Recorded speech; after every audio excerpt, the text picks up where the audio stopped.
manscaped.com.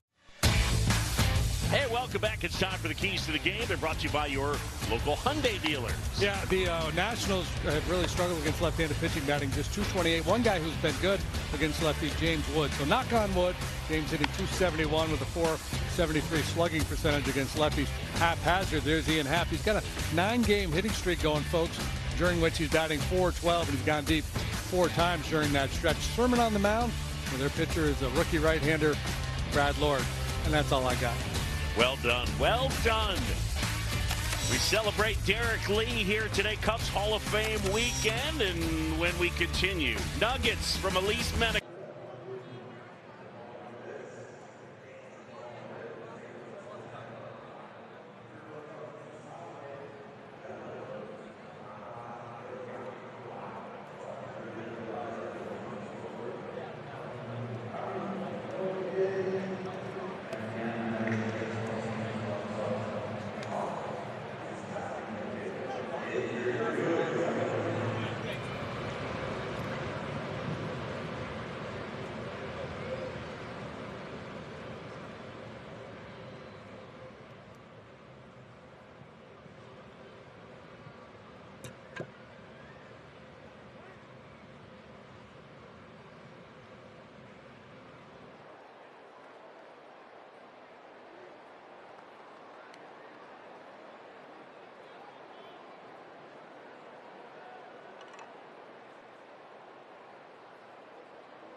To deep center, all the way back, and that's number 40 for Derek Lee. Oh my! Whoa, did he nail that? Drilled to deep left center field. Oh, it's got a chance! Cubs win! Oh, Cubs yes! win! Derek Lee with a home run. Yes! How's that for a finish? Oh my God! He's hit it out. Can you believe Derek Lee? 5 hits. High deep drive to left. There's number 300 for Derek Lee. And for the first time in a century, back-to-back postseasons for the Cubs. One of the greatest players to ever put on a Cubs uniform, and definitely one of the most liked players of all time, Derek Lee, being celebrated this weekend, part of Hall of Fame weekend. So we are experiencing everything from Sammy Sosa being here yesterday, and today is the day that we celebrate Derek Lee. He's soaking it all in, really humbled by the entire experience. And as I mentioned, Sammy Sosa, we talked to him yesterday in studio. He got to experience it all at Wrigley, and today that is now the opportunity for Derek Lee. It is also his birthday, as Boog mentioned right off the top, and then tomorrow we'll see their plaques unveiled and the Hall of Fame wall. And so I talked to Derek Lee quickly. I'm just like, how is all this going for you? What's the weekend like? It's even your birthday. And he says to me, he goes, you know, first when you told me that it was on my birthday, and I'm thinking, man, I want to be somewhere on the Dominican. And he goes, no. Then I really thought about it, and this is actually perfect. That is great. Can't wait to chat with him coming up in the third inning. Matthew Boyd on the mound as we get ready for baseball. And you look at the overall numbers 159 and a third innings, an all-star appearance. He's 12th in the majors in ERA, JD. Yeah, 12th in the big leagues with that 2.94 ERA, 8th best in the National League. Been a little bit of a bumpy ride for him here lately. Last time out against the Rockies, he went 6 innings, allowed 4 runs, which at Coors Field, that's just fine. The 2 previous starts, he got hit around a little bit, but expect good things out of Matthew Boyd here today. He has been money so far this year for the Cubs. It's good to be back, anybody. Good to be back. Fired up for a little afternoon baseball. Let's Down go. the stretch they come. All right, let's check out the Nationals lineup. It is brought to you by Ford, Abrams, Wood, and Alfaro, the top 3. And then Bell, Lyle, Cruz, Nunez, House, and Young for the Washington Nationals. And the Nats 12th in the league in runs per game, 22nd in all of baseball in that department. And folks, AbbVie and the Chicago Cubs are teaming up to strike out cancer. Roughly 233 Americans are diagnosed with cancer every hour. As a reminder, for each Cubs strikeout at Wrigley Field this season, AbbVie will donate $233 to Cubs charities. AbbVie, people, passion, possibilities. It's interesting when you threw up the graphic of the Nationals lineup. If people were paying attention, they noticed they're not running away from their left-handed bats here against Matthew Boyd today. Abrams, Wood, both left-handed hitters. 1-2 in the lineup. Bell, the switch hitter, sitting 4th. Lyle, the left-handed batter, in the 5 spot. He's allowed just 1 home run to a left-handed batter all year. Knock on wood. That is drilled right field. Back is Castro. It's over his head and up against the wall. And Abrams into second, and it's a leadoff double. Hit that hard. Well, that would have been the announcer jinx of all time right there. But yes. Stays in the yard, but extra bases nonetheless for C.J. Abrams. He jumps all over that first pitch heater from Matthew Boyd. Boyd, his last 12 starts, has not allowed a run in the first inning, so that'll be put to the test as the leadoff man is in scoring position. And now it's James Wood.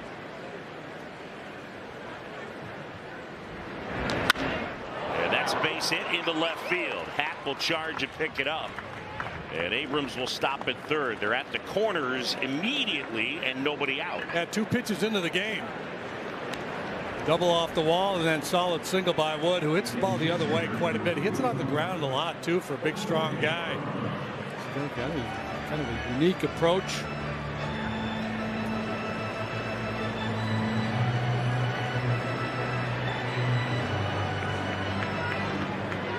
And now it's Jorge Alfaro.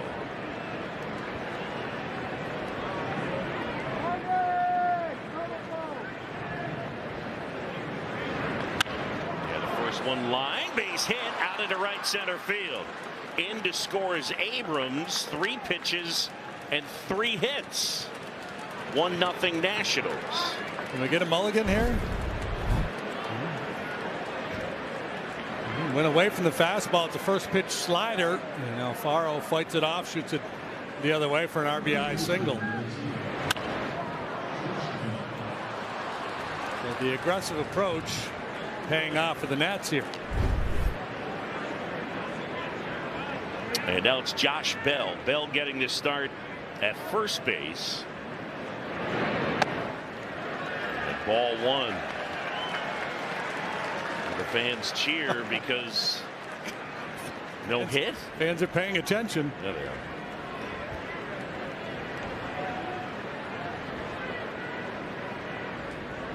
Boyd back to work. Changeup missing. So now 2-0. Tony Randazzo has the plate. He calls the balls and strikes as Matthew Boyd works with Carson Kelly. First and second, nobody out. Fly ball out towards right center. Castro. And Willie makes the catch. First out of the inning.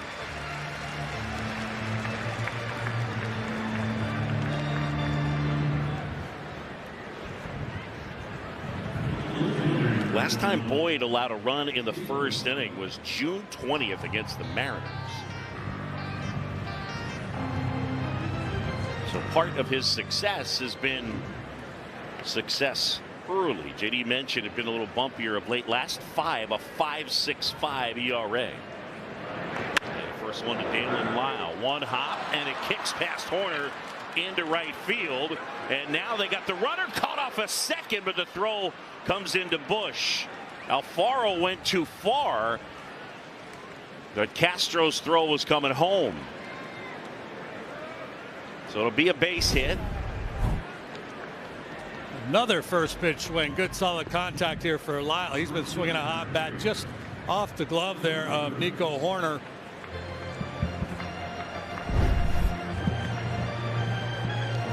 They weren't going to send Wood. Alfaro assumed they were, so he took the big turnaround second base, and he was vulnerable, but the throw came in towards home, and understandable that that would be the focus from Castro. I think that's a good way to put it. He was vulnerable. They didn't get the throw there. So here's Cruz, bases loaded. A fastball pumped in there for a strike at 94. A hard in, not a bad plan right now, because the Nationals are up there in swing mode. They're very comfortable. Might be time to kind of make them a little less comfortable. Off the inside edge, Cruz, the second overall pick in the 2023 draft. Teammates at LSU with Paul Skeens. Still trying to find his footing at the major league level. Good change-up, swing and a miss. Yeah, you got a team that's up there hacking. Don't throw the ball over the plate. See if you can get swings and chases off the edges. Change up well off the outside part of the plate.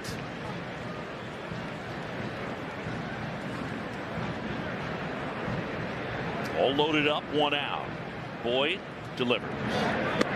Check swing, he held up.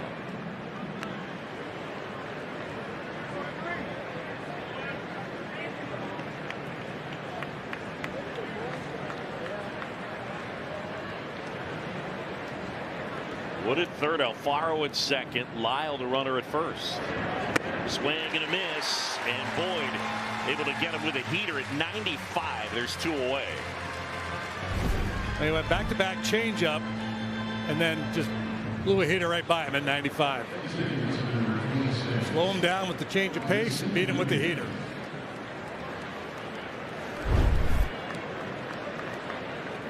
First strikeout of the game, and a good time for it. And here is Nasim Nunez. Starts at second base. Switch hitter batting right. He takes a strike.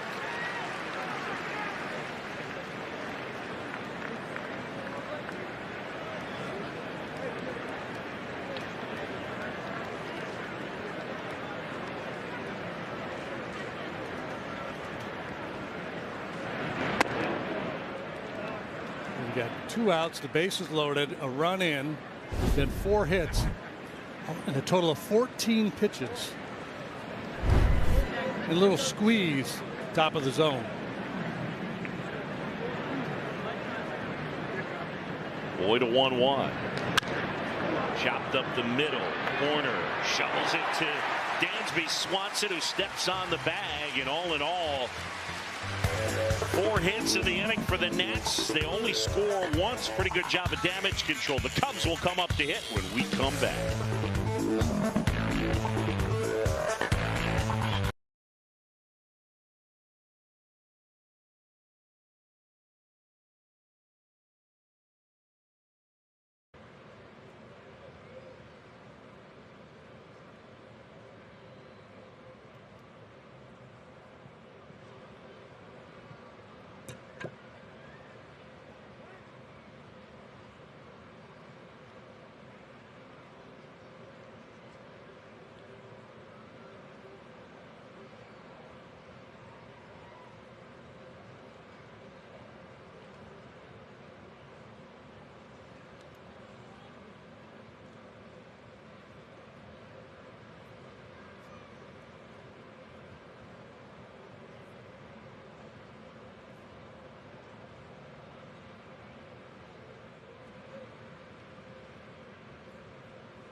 Nationals lead 1-0. Cubs come up to hit. Let's check out the lineup brought to you by Finney's Beverage Depot. If you can't find it at Finney's, probably not worth drinking. Bush, Happ, Suzuki, PCA, Horner, and Kelly, Castro, Swanson, and Shaw rounding out the lineup. Cubs third in the NL, fifth in the majors in runs per game. They've hit homers.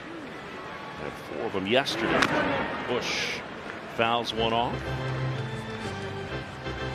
This is Brad Lord pitching for the Nationals today. He was an 18th round pick out of the University of South Florida back in 2022. Not a big strikeout guy. Puts it on the ground a good bit. Sinker's a real good ground ball pitch for him. He'll go 95 with the heater. Slider and a change.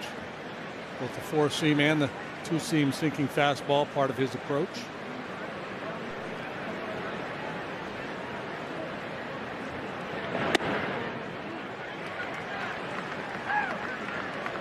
Change up there at 85. Looked like it caught the corner at the knees. Hang with him. 2-1. Got all the way past Alfaro and back to the backstop. See the overall numbers on Michael Busch. Been one of the Cubs' better hitters this season. 26 home runs.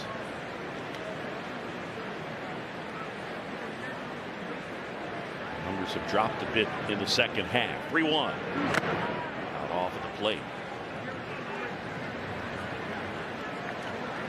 Like the wind is blowing out to right today, Boog. The flags are telling us the truth. Seemingly.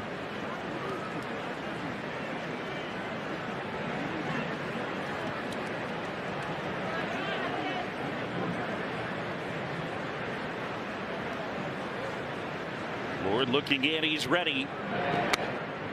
And that one misses, and Busch will take his base.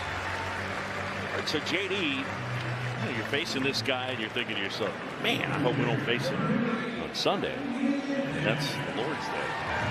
Yeah. But then you dig into the numbers, and Brad Lord has a 7.78 ERA on Sundays. He's good on Saturday because he's got a rest on Sunday.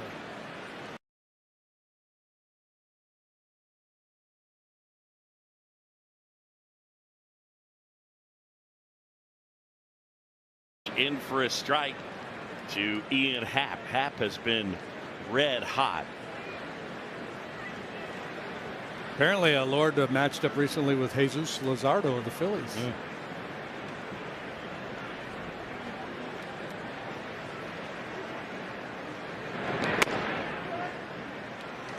JD, what's happening? Last 36 games, a lot for Ian. 288 with 7 homers and a slug in the 550 range. He's been really good.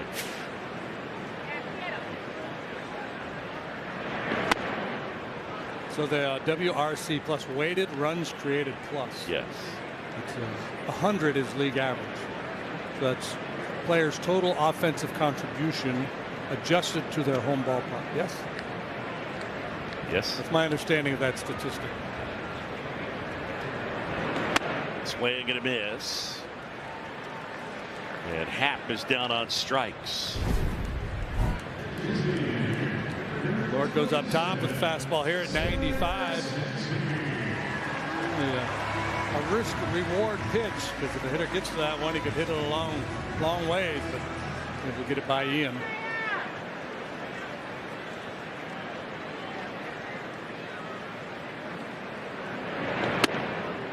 This one of Suzuki misses outside.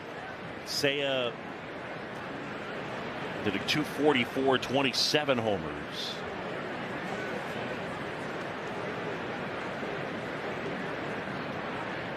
Busch at first, 1 out. 1-0 Nats.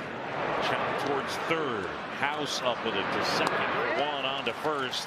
And Nunez shows off a good throwing arm, and they turn it. 5-4-3. We'll head to the second. 1-0 Nats.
Bob Locurcio Auto Group. You're going to like buying a car this way.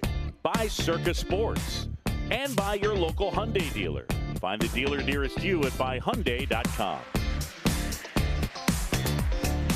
Well, that's a good spot right there. Sidecar on Waveland.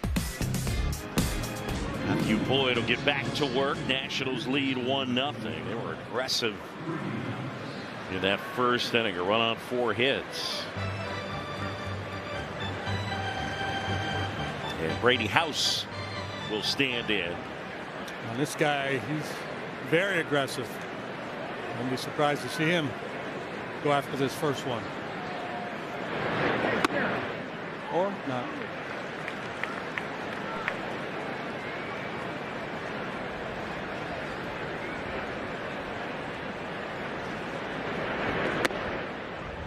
We got a bunch of guys in their lineup today, the Nationals do, that can really run.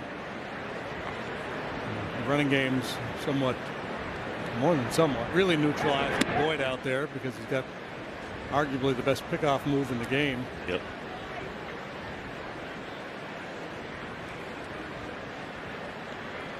Here comes the 2-1. Could have been. Yeah, their speed and lack of experience for the Nationals belies their sponsor patch. What is their sponsor patch? 3-1. Hit hard, and that one gets past Dansby Swanson into left field. And House with the knock. 5th hit of the game for the Nationals, and nothing cheap about it either. They've been hitting the ball hard. This one 103.7 miles per hour and a vicious hop.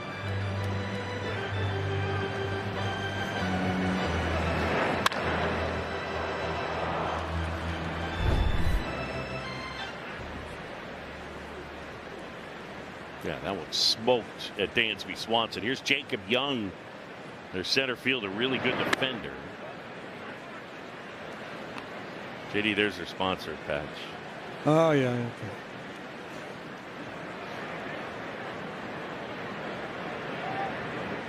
Or, oh, they got him.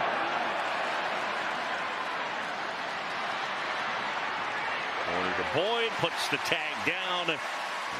And Brady House is out. Another pickoff for Matthew. But that number 9 for Matthew Boyd, you know, they talked about it. You know, they had meetings. Hey, be careful. This guy's got a great move. And despite that, still able to get him. He had a very modest lead, and he just assumes Matthew's going home. It's the T-Mobile coverage cam as the Cubs ultimately get their man.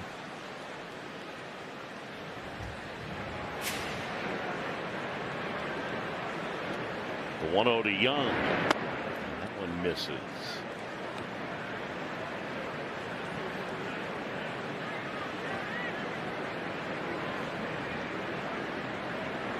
The 2-0. And there's a strike.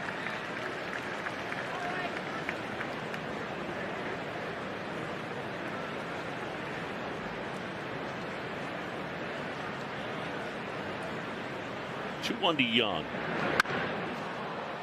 Fly ball out towards right center. PCA with Castro. Willie makes the catch.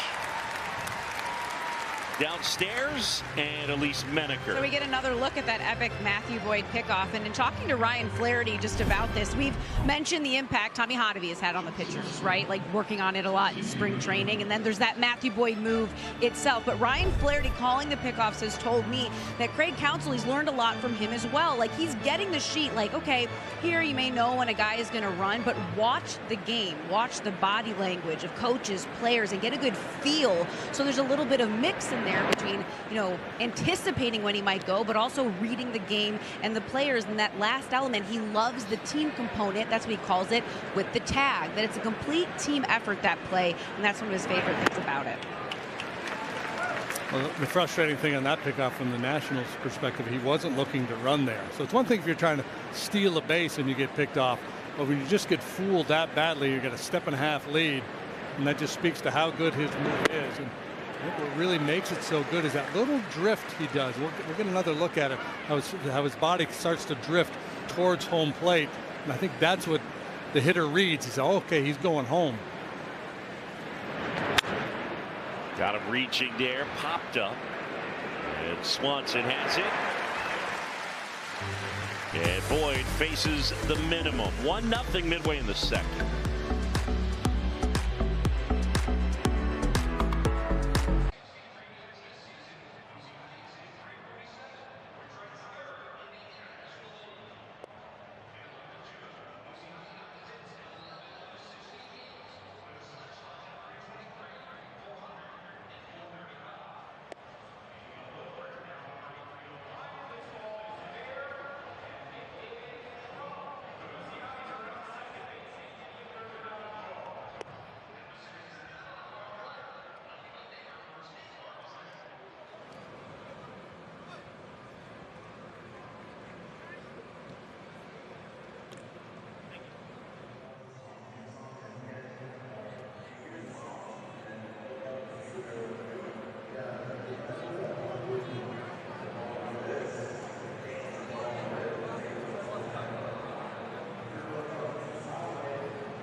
Matthew Boyd, watch two things. Watch his body drift towards home plate. House reads that, and watch House's eyes. He'll turn and look towards home plate because he's assuming at that point Matthew's not coming over. There's the peak towards home, and drifted a little too far from C.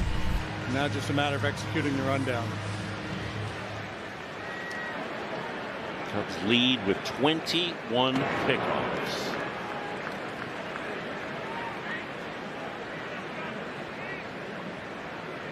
For Boyd, his 9th pickoff. It's the most in a season for a Cubs pitcher since at least 1921. Not still working on it. Well, and that's the thing, too, as I mentioned. Everybody's talking about it. The other club's fully aware of it. They're breaking down video. They're telling their guys, be on the lookout. He still gets them.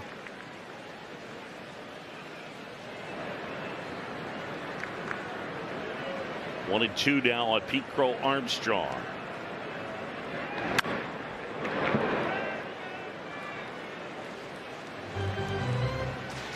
Brad Lord, in terms of the motion, and it's somewhat minimalistic, but it's given me Big Daddy vibes.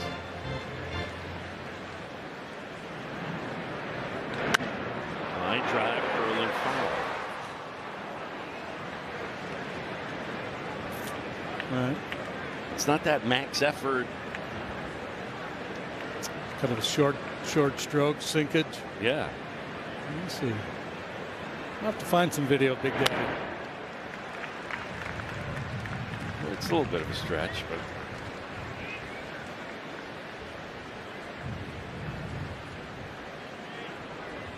two and two now. PCA waits. Lord fires. That is hammered out towards center field. That ball is well struck, and that one is off the top of the wall. And PCA glides into second. He's got a double. He just missed a homer. And we saw what the refreshed, rejuvenated Kyle Tucker was able to do after his little reset, and now PCA after a couple days off. Got it going on again. This double brought to you by Elgin Hyundai, home of the 20-year and 200,000-mile warranty on every new car. Making a pretty good case for giving guys some time, from, on occasion, just to step away from the grind for a day or two. There's Horner now. And Nico shortens the bunt, fouls it off. The House was back at third base. I think Nico was of a mind that I'm going to try to get a base hit. And even if they make a play on me, maybe I move PCA along. I don't think he's thinking just put a bunt down to get him over at this point. Really, Hoerner's hitting .290. Went deep yesterday. Time to flex those muscles, Nico. Nationals lead it 1-0. Got one in the first.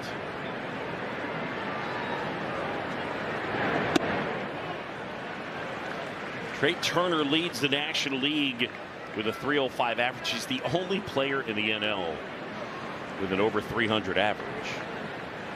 Frelick, Freeman, Turang, and then Nico.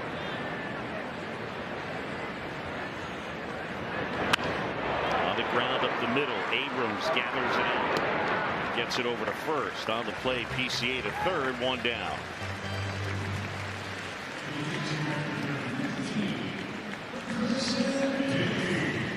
Yeah, so Lord, we talked about his sinker. When it's in play, it's on the ground 70% of the time. So I'd be curious to watch this kid as he moves through his career, if he becomes a little more sinker heavy in his approach.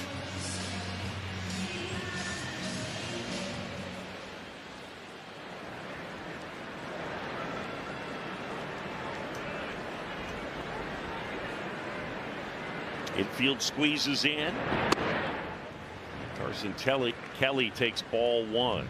Carson getting the start.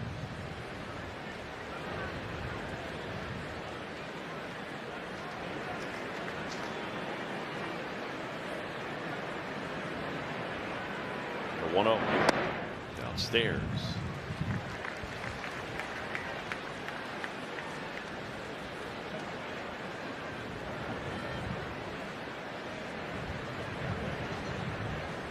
Lord got knocked around his last 3 starts, 12 2/3 innings, 17 earned runs.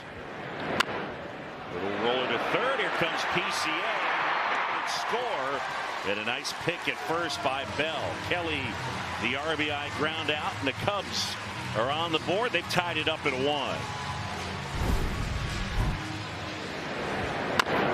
Yeah, just a little chopper with the infield in. PCA going on contact, so no chance whatsoever to make a play on Pete. Nice play by House, the third baseman, to get Carson. They cash in those leadoff doubles.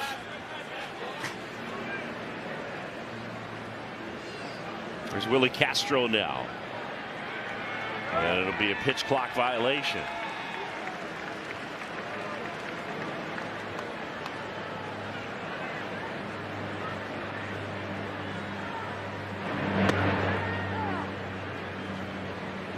Change up there. See, rocking and rolling pretty good through July, but since then things have been a little rugged for the young right-hander. The ERA of 7.06 in the month of August. He's worked as both a starter and a reliever this year. This is his 15th start. In those starts, he is 3-7 with a 5.26 earned run average. Numbers as a bullpen guy much better. We saw him in relief earlier this year back in DC. The 1-2, and that's a little bit high. Well, I'm thinking maybe a closer, and then you could say the Lord saves, but I don't know how many Lord puns we can get off here today. In the air left field, Lyle shading his eyes. And the Cubs pick up a run. We'll head to the third, 1-1 at Wrigley.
Back here at Wrigley as we go to the third.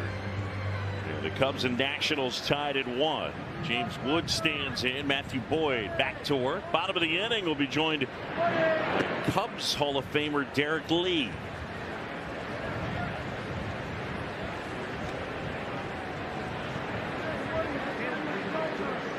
Wood 1 for 1 with a single, and he takes downstairs. Wood, an all-star this year, just 22 years old.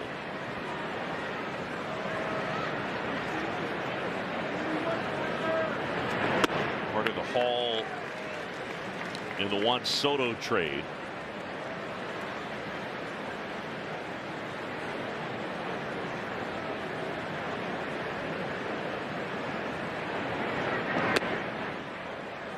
Very young club. The Nationals are running out there these days. He's 23. Abrams not yet 25. Lyles 22. Dylan Cruz is 23. Brady House is 22. It's through there for a strike, and it's 3-2.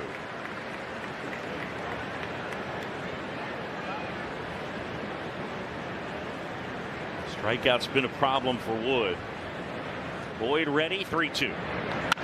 On the ground, Swanson backhands and throws him out. Time now for the Advocate Healthcare Cornerstone, and of course we take a look at the career of Derek Lee. 15 seasons, a big leaguer, 2004 through 10. He was a Cub, better than 1,900 games, 1,959 hits, 331 home runs. It's quite a resume, folks. An All-Star 2 times with the Cubs, 3 times a Gold Glove winner, and a Silver Slugger winner in 05. A batting title that year. Jorge Alfaro with the knock, and he's 2 for 2. Derek finished third in the MVP voting that year in 05, behind Albert Pujols and Andrew Jones. It's probably one of the best seasons for a non-MVP ever. My goodness. Yeah, ridiculous year. You look at Derek Lee's overall numbers, he's one of the better hitters the Cubs have had.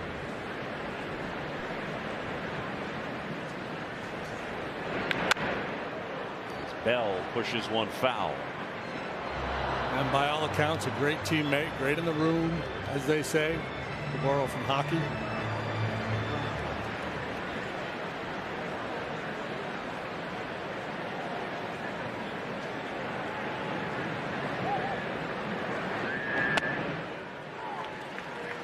So check this out. Cubs franchise history, minimum 3,000 plate appearances, highest OPS. You got Hack Wilson, Sammy Sosa. Derek Lee's number 3.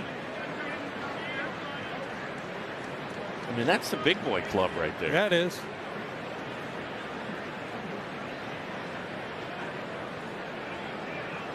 It's a pretty good murderer's row right there. My goodness.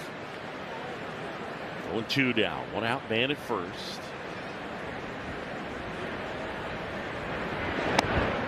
Boyd misses outside with a fastball to the veteran Josh Bell.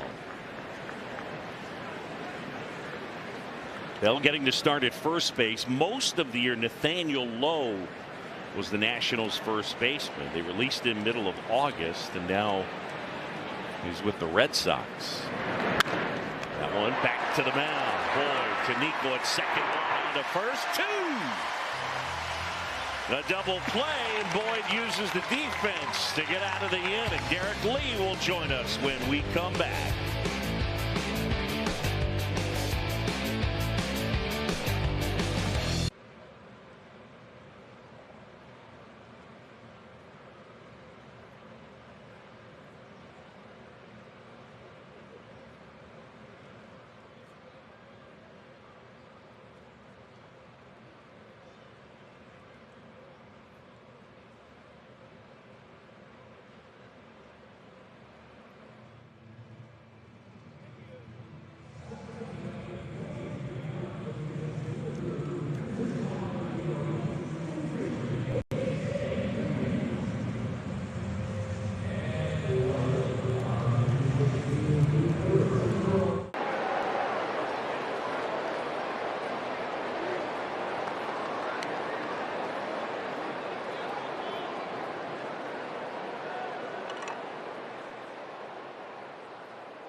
That's cool.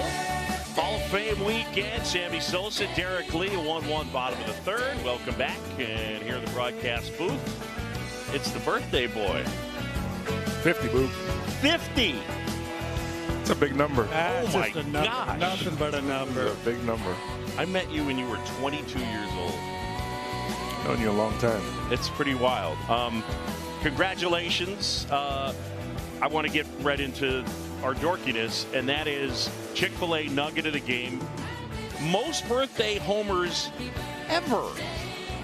Most homers hit on your birthday. You got Mark Reynolds and Alex Rodriguez each at 6. You're next with 5 on your birthday. How do you come up with these stats? I mean, everything is searchable.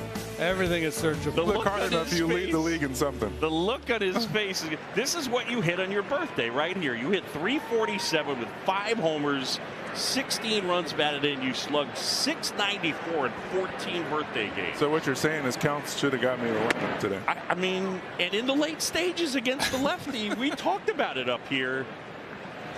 What do you like? When's the last time you hit against live pitch? Your softball game in New York. Oh boy. Okay. Would you be ready? Maybe. So, these guys are throwing way too hard. They throw really hard. Everyone's 100. Dansby Swanson account 1-2. Swing and a miss. Did you have any idea that you had that level of success on your birthday? Was that something that you would have clocked back in the day? You know, I do remember hitting a few home runs on my birthday. I didn't know I was second. All time. All time, yeah. Pretty wild. You got one on your birthday with the Cubs. I'll show that to you in a second. Matt Shaw stands in 1-1. We're in the bottom of the third. All right, so here it is. This is the flashback. September 6, 2004. First year as a Cub. That's a bomb. Home run's not a bad present for your birthday. Yeah, you're not kidding. What was it like being traded here and coming to this place? And did anything change for you? A lot changed. It was bittersweet, obviously, coming off of the World Series and not getting a chance to, run it back with those guys. But it was probably a perfect situation for me coming over here to play for Dusty at that time in my career and getting the opportunity to see guys like Sammy Sosa, Moises Alou, Ramos Ramirez, all big, power right-hand hitters, how they went about their business and how they, studied the pitcher and kind of came up with the game plan for that day. 2-2 on Matt Shaw. Here's a guy in his rookie year, was a little bit buried at the beginning of the season, and the second half has been quite good. Takes that called strike 3, and there's 2 away. But was there anything in particular that you did better when you came to the Cubs, or was just learning, just reps and time? It's time, it's learning. Everyone wants success immediately, obviously. Sometimes the fans and even your organization can expect success, immediately, but it just doesn't work that way. These are the best pitchers in the world. They're studying you, they're studying your weaknesses, and you kind of have to just learn what's going on when you get in that box and, learn your strengths and weaknesses as well. Michael Busch here. Cubs have tied this one up. It is 1-1. All right, so the plaque will be unveiled tomorrow. You get the blue jacket. So far, what's this weekend been like for you? Incredible, dude. When they first said it was going to be on my birthday, I'm like, really? I want to be on the beach somewhere. You know what I mean? But then when you sit back and think about it, I'm like, it's just been perfect. Having all my family here on my 50th and, celebrating my career that they were all such a big part of with me is perfect.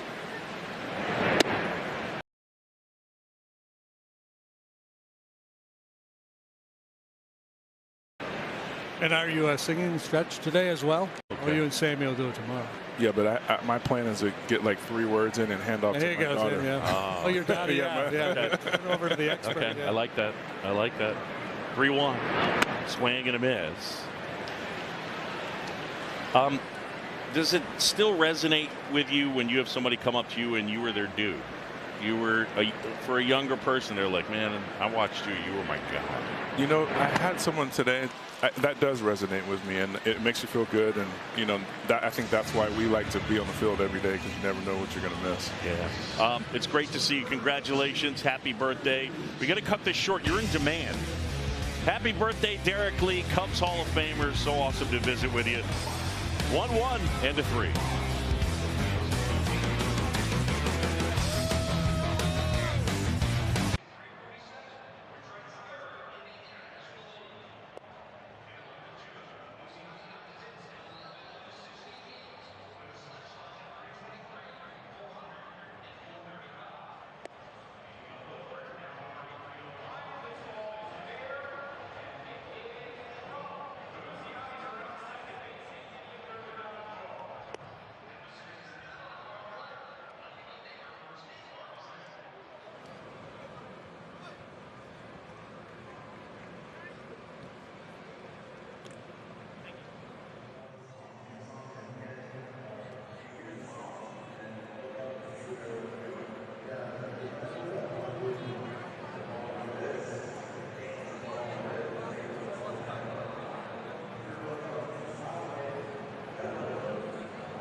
To the 4th, and it's still a 1-1 game as Boyd delivers a little bit low to Dalen Lyle, and a check swing, and he went,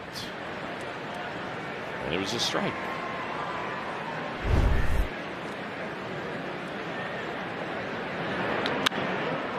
High fly ball drilled right field. Castro back at the track at the wall, and it's gone. And Lyle with his 4th. And just like that, it's a 2-1 game. The Nationals might have something on their hands here with this young player. Man, he's got speed, he's got power. You mentioned earlier all the lefties in there against Matthew Boyd. This is just the 2nd home run he is allowed to a left-handed batter this year. And that's where you get in trouble if you leave that breaking ball inner half. Front side, even if it pulls off a little bit, that ball stays where he can get to it. So 2-1, and now it's Dylan Cruz.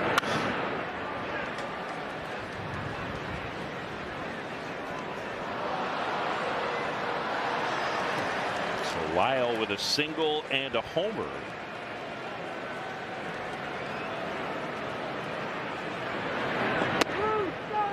Misses down low, 1-1 on Cruz. You know, there haven't been any, oh my God, I can't believe he missed that pitch calls today from Tony Randazzo, but it's all the borderline pitches, it seems like, are going to hitters' way. It's the 3rd Shaw handle. And there is 1 away. Time now for the Intelligence Center, powered by CDW and AMD. How about this? Seasons with 120 or more runs, 50 or more doubles, 45 or more homers. 5 dudes. Gehrig, Bell, Helton, Pujols, and Lee. That 05 season, one of the more, I think, underrated seasons because he didn't come away with an MVP.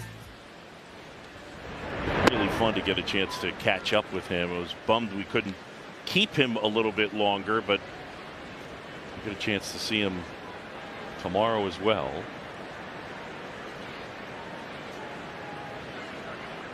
But man, JD, that 05 season, pretty special. Yeah. Certainly deserving of an MVP award, but so was Albert Pujols.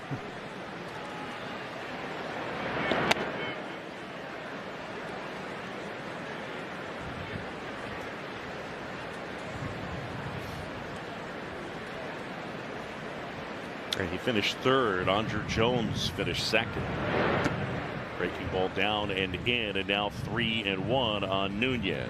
In 05, Derek led the league in hits with 199, led the league with 50 doubles, led the league in batting average 335, led in slugging, led in OPS. 3-1. And that's a strike.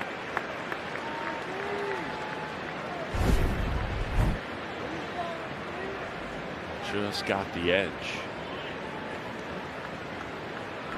So much for my grievance that the hitters are getting out of the borderline. Huh? Derek Lee out of high school is a first-round pick out of high school in Sacramento, but he was committed to go play both basketball and baseball at the University of North Carolina. And the Padres ended up signing him, and he didn't go play there. Still maintains a North Carolina fandom. The 3-2. Bounce to third. Shaw picks it up, throws and gets a nice play. And we've seen him make all kinds of plays. Just a little tricky in between hop. It kind of gets in on him a little bit. Kind of has to make a little adjustment, then a little spinorama. Get a lot on that throw. And you needed to with Nunez, who can really fly going down the line.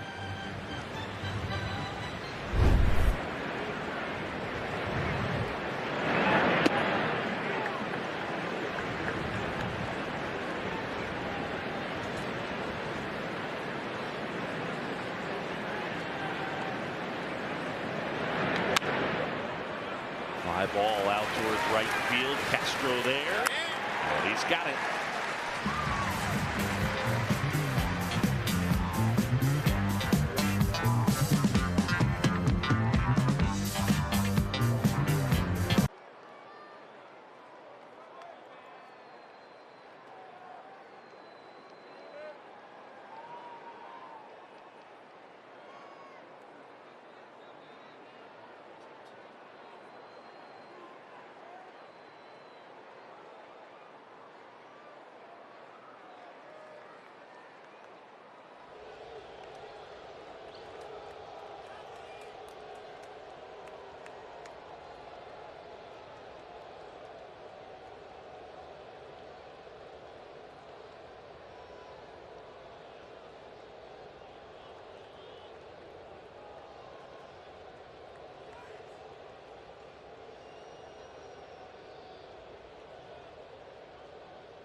By the folks here at Wrigley.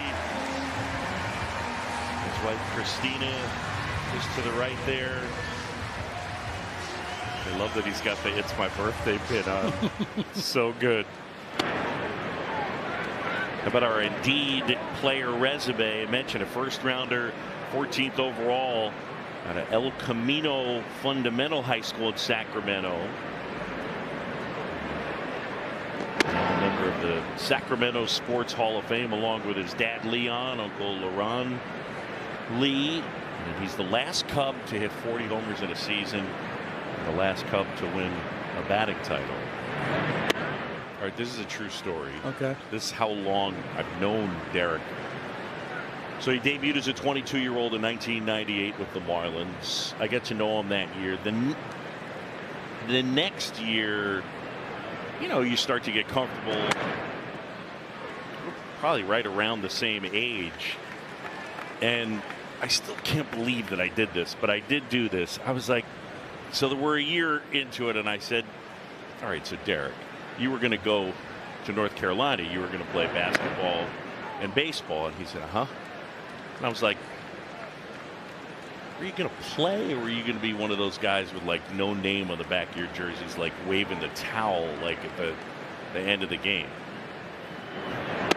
He was not pleased with me for that question. So a couple years ago, North Carolina is winning the national title game against Gonzaga. Yeah. And I get a video on my phone texted to me of Derek Lee in a full North Carolina uniform waving a towel in front of his television. He didn't forget. And then did he ever, back in the day, give you an assessment of his game? What his? Yeah, he said he was really good. Yeah, I would assume. Yeah.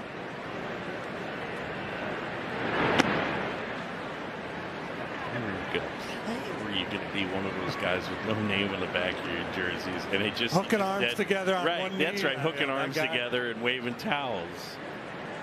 It's like, boo, come on, man.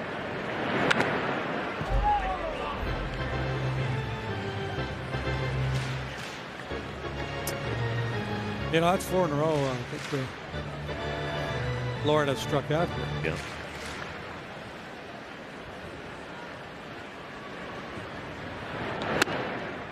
Wow. Make it 5. Yep. Okay. What in the world is going on? This is the guy we talked about at the outset, a below average strikeout rate. We've got going here this afternoon, 94 over the outside edge. Beat Seiya. Getting some swings and misses in the zone with his fastball.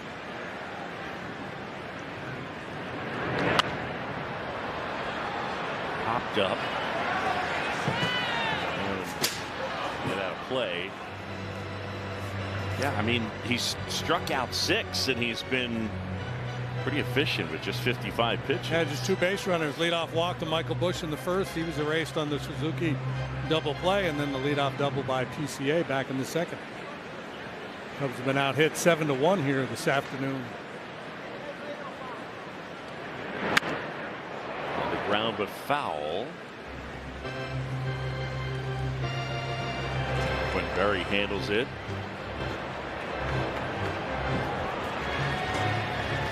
Yes. Way to go, Q.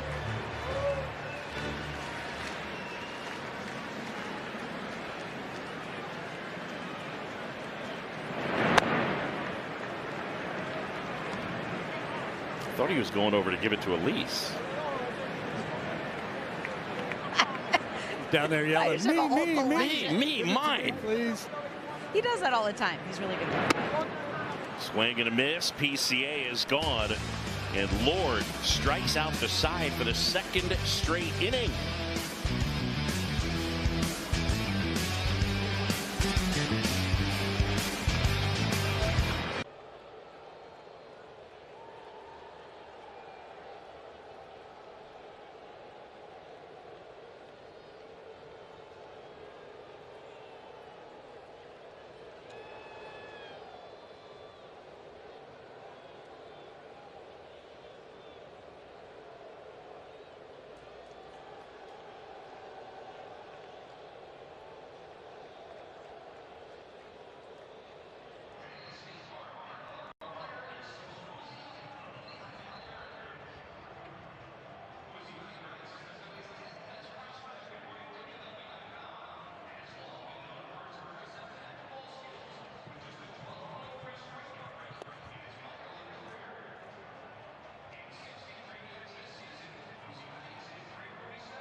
trade. If the ball stayed on the mound, Cubs season ticket holder Carter Culver would have won the $2,000 Tasty Trade jackpot. Oh, no, no. Unfortunately, it did not. Tasty Trade stocks, options, futures, crypto. Let's check out Carter. Yeah, man. Sorry, Carter. Carter Culver's a good name. Line drive out towards right center. Pico Armstrong there.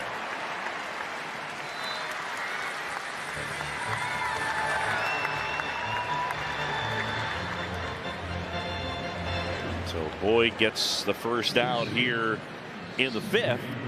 And back to the top of the order for C.J. Abrams. He's doubled and scored, and he has popped out. Abrams got off to a red-hot start this year.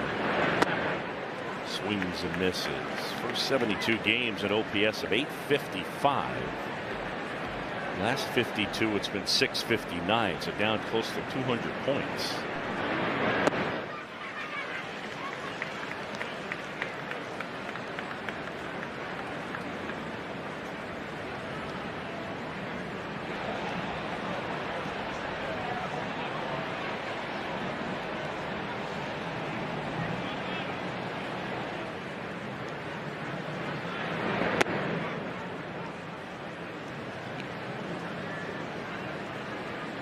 Nationals with Miguel Cairo leading them as their skipper. They fired Dave Martinez. He was in his 8th year. That was on July 6th. He and Mike Rizzo were let go.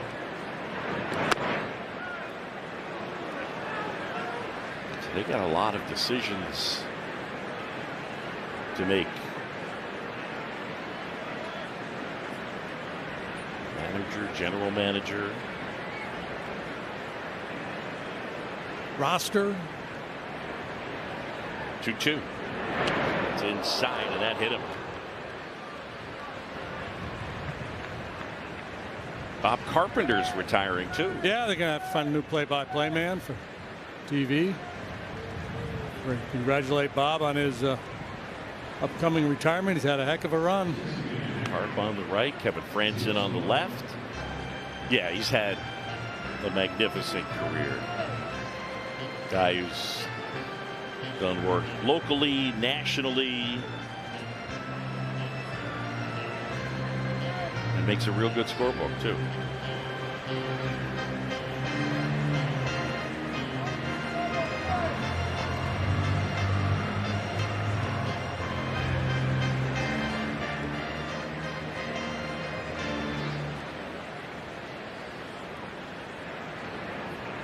Abrams with 28 stolen bases, and he's only been caught 3 times.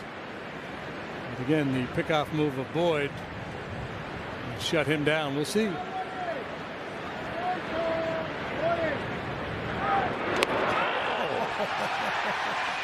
Wow.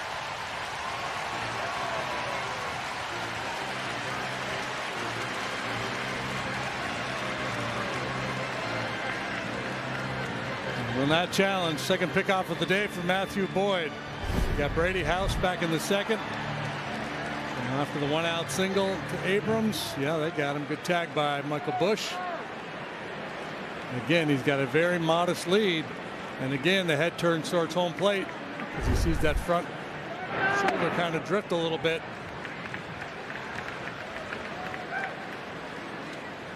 Ten pickoffs by Boyd, and that now the most by a Cubs pitcher this season since at least 1901. So there you go.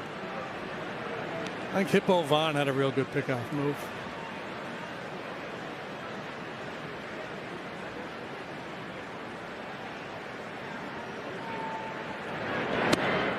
It's a move that I feel like a number of lefties had. Andy Pettit had one.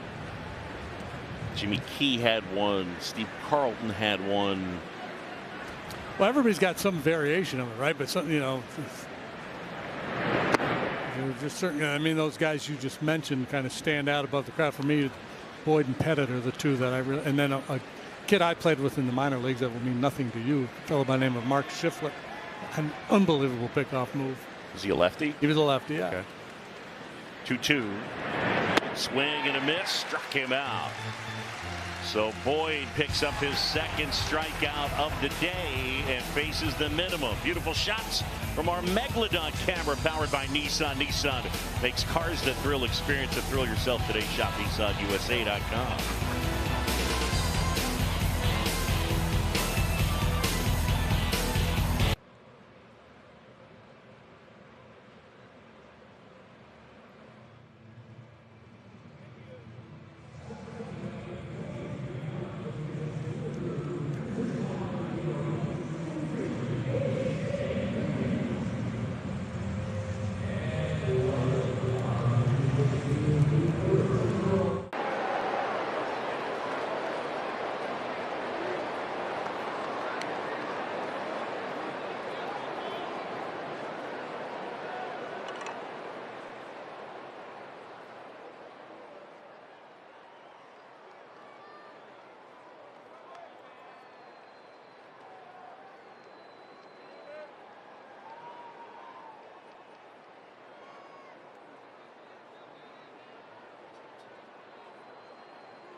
Back to the ballpark as we go to the bottom of the fifth. Nico Hoerner. Pitch missing outside. 6 straight strikeouts for Brad Lord.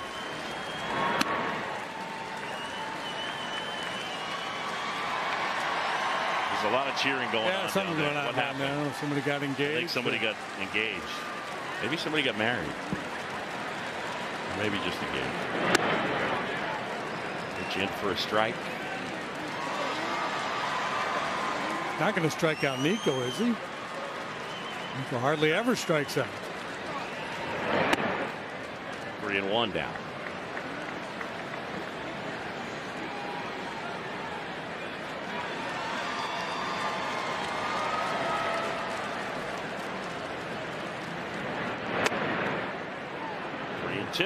All kinds of movement on that two-seamer. That one just clips the inside corner. So really cranks it, turns that one over. And that one misses, and ball 4. While we have a moment, we want to wish Lori Lamantia a speedy recovery. Understand she's a big Cubs fan, watches every game. Get better real soon, Lori. And same goes for Andy Haffertepe. Andy has been under the weather, and yeah, we're thinking about you, Andy. Get well, please. He's a big Cub fan. All right, so a man at first. And Carson Kelly at the plate.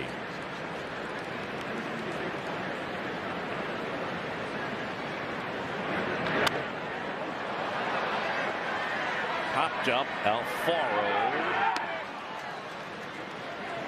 Kelly retired.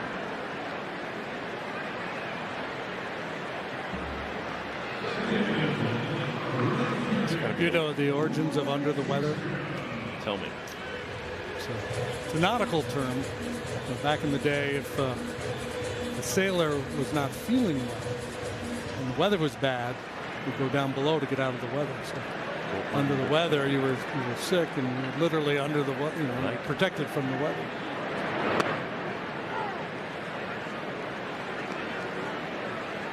That's solid. Because you hear these things all the time, right? And you wonder, where's that come from?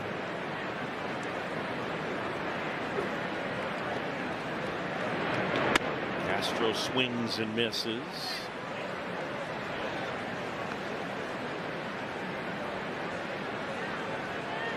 We talk about Cade Horton a lot, how his stuff plays.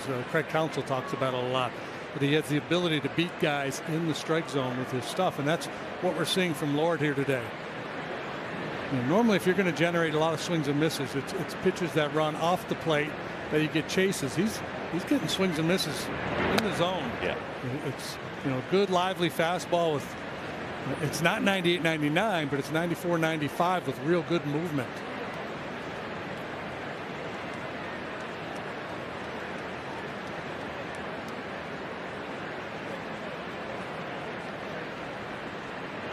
If you're looking for a different approach to finding the good guys and you want to go swing and miss rate in zone, that's where the good dudes are.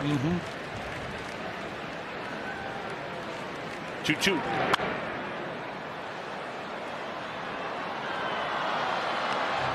JD, do you think I love the Megalodon camera? Kelly, my daughter, she feels like you're a big fan of the Megalodon camera. Yeah, I think you are. Okay. I like it. The 2-2.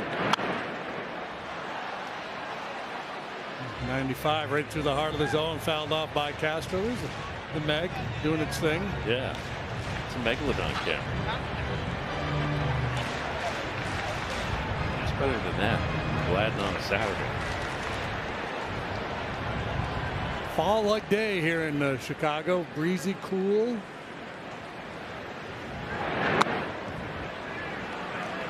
Gets one's mind drifting towards playoff baseball.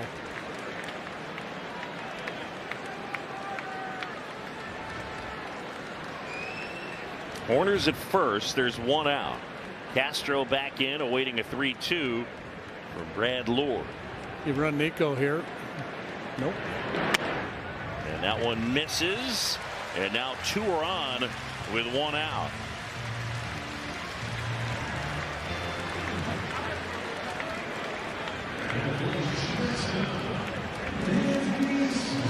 Now one swing away now from flipping the script in this ball game.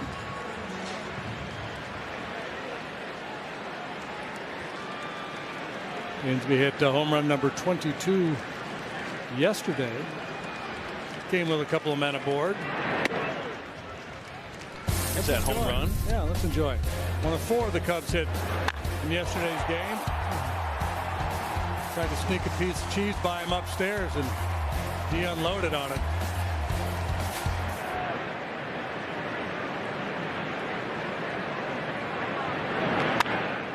Popped up. And that one foul and out of play. You know, that was his 60th homer as a Cub, JD. I'm not aware of that. Yeah. About most home runs as a shortstop in Cub history. Ernie #1, then Dunston, and then Baez, and then Dansby.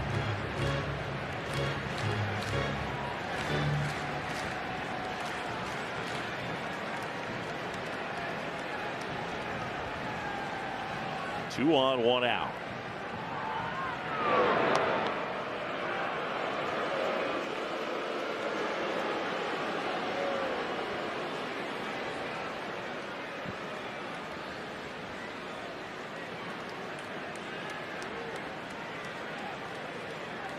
What's going on with those guys? Hey, they all have the same shirt. Yeah. What are the odds of that happening? They're all in the same section. No. You think they called each other? Well, what about them?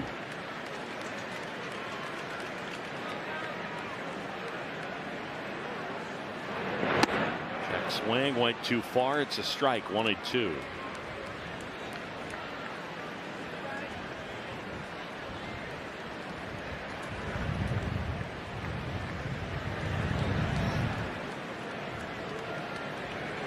Swanson 0 for 1 with a strikeout. We're to career high 7 punch outs today. Shot towards third, foul.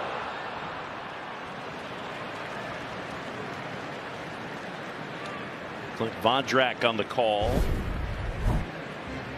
Brady House peeking back over his shoulder as if to say, "You sure?" Clint said, yeah, I'm sure. That's Clint. Tomorrow it'll be Andrew Alvarez for the Nationals. It'll be his second major league start. Current rotation of the Nationals, all homegrown Nats. Who's pitching for the Cubs? I don't know. Colin Ray, maybe? Feels like Colin Ray day. The 1-2. Fly ball out towards left field. Live has it. Horner and Castro retreat. There's 2 away. Yeah, it's Colin Ray.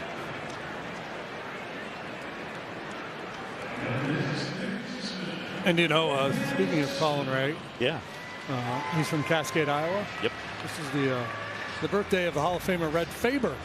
He's from Cascade, Iowa. Yeah. Hey, the sun just came out. It's also the birthday of Don Knapp, my brother-in-law. So, happy birthday, Don. You share a birthday with the great Red Faber and the great Derek Lee. Shaw shoots that one out towards right center.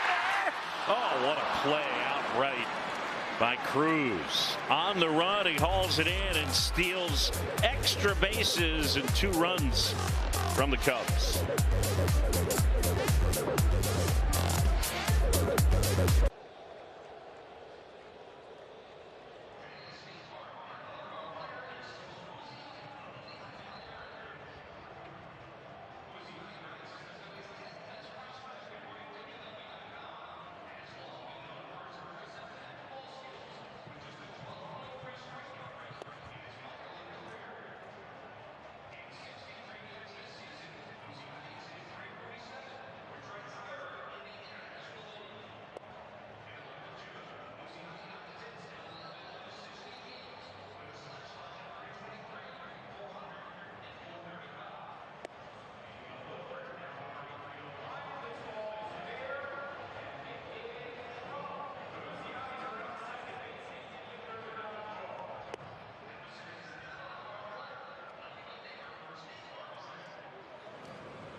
We're going to get you paid right here. FanDuel Live Specials, Ryan Dempster. The runway is clear. Well, in honor of the guys going in the Hall of Fame who scored runs and drove them in, I'm going to go over 1.5 runs in the 6th inning. Let's go. That will make a whole lot of sense. More sense than me having a marker with nothing to write on. We'll catch you post game. I love that. Who's got a marker with nothing to write on? Cole Wright does. Matthew Boyd back to work, and he'll face Jorge Alfaro. Has got 2 of the Nats' 7 hits. He's 2 for 2. And a 2-1 Washington lead. That's a heck of a grab by Dylan Cruz. Ball was roped by Matt Shaw. Here's the pitch. Yeah, the Cubs have not made a lot of hard contact here today off Lord, but that one was well struck and a heck of a play. Saved probably a couple of runs.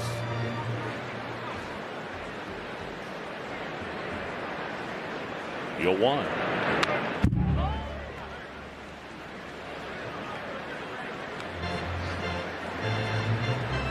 See Davey Johnson pass. Yeah. At the age of 82. Good playing career. World Series twice as a player. Actually was with the Cubs in 1978 for 24 games. I don't remember Davey as a Cub. Nor I.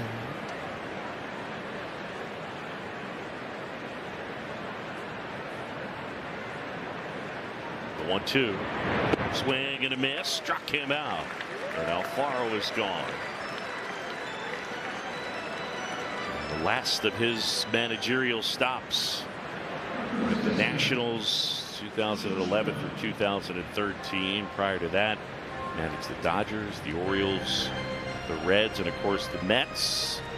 He led the Mets to the World Series and a championship in 1986. I'm well aware. Shot too short. And there's 2 away. And Davey was kind of ahead of the curve in terms of the computer and data usage. As a manager, he kind of was old school in some regards, but very much plugged into use of technology. Yeah, and I would say that, and also the influence early in his career of playing for Earl Weaver. Davey Johnson was not a fan of the bunt, and he liked the 3-run homer. Dalen Lyle here with a solo homer his last time. And that is the difference in this game. Nationals 2 and the Cubs 1.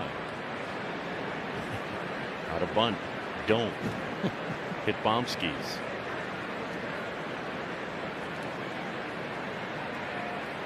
I'm trying to stay away here.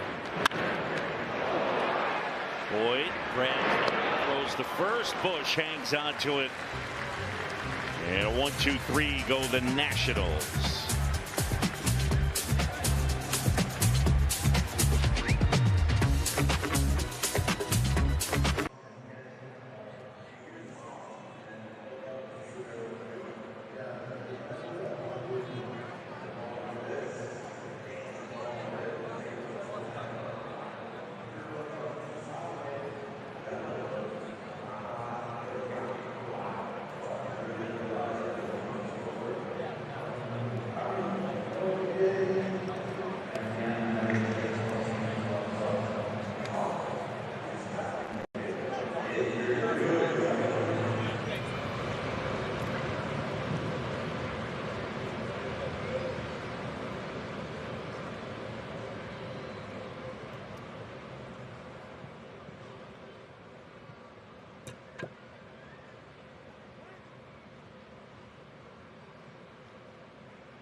And we don't see Kyle Tucker in there. It's Willie Castro in at right field. So what do we know about Kyle Tucker and that left calf tightness that he has been dealing with? Today, it is better. So that is good news, because after the game yesterday, Craig Counsell said it is a big day today, and that was part of what they wanted to see. Is there any improvement? So there's positivity there. He is day to day. Now, could he be in the lineup tomorrow? Craig Counsell said probably not. He could possibly be available if needed. So with the extra guy in the September that you get, they don't feel this is like a roster crunch situation, have to put him on the IL since he is day to day. They think that he could be ready instead of what an IL stint could cost him. So guys, I mean, at least there's improvement right now for Kyle Tucker. All right, so we'll see. So tomorrow seems unlikely. Maybe waiting until Atlanta. That one gets past Bush, Alfaro, and Tony Randazzo.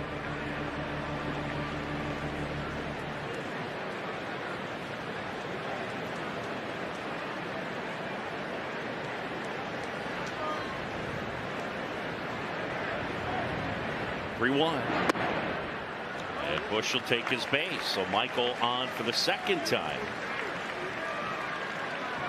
Well, third time through the order here for Lord, and we'll see if the Cubs have an answer. That is the fourth walk he has issued here today. It hasn't really hurt him because he's only allowed the one hit, the leadoff double by PCA in the second. Sooner or later, you think those walks might jump up and bite him. BJ Poulin up and throwing.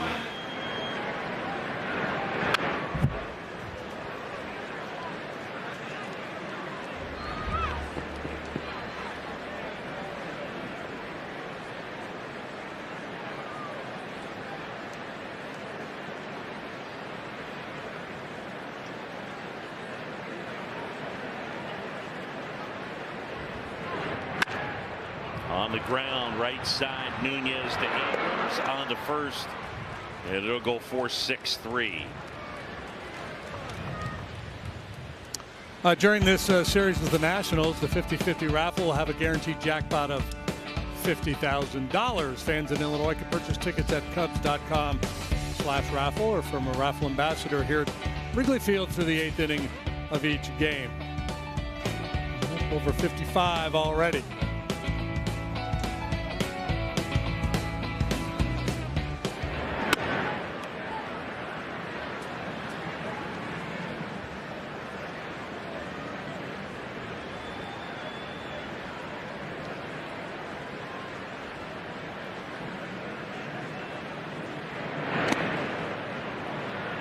Second double play the Cubs have bounced into here this afternoon.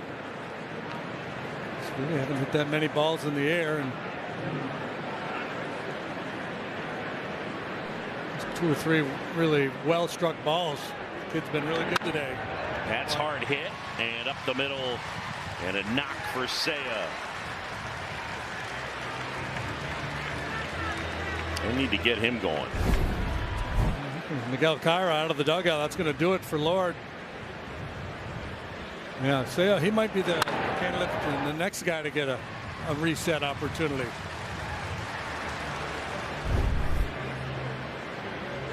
Miguel Cairo out of the dugout. Pitching change brought to you by Lakeside Bank. Lakeside Bank, it's about time.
Up news and in-depth feature stories presented by Jeff Vukovich, your local Nationwide insurance agent. Visit jeffluke.com.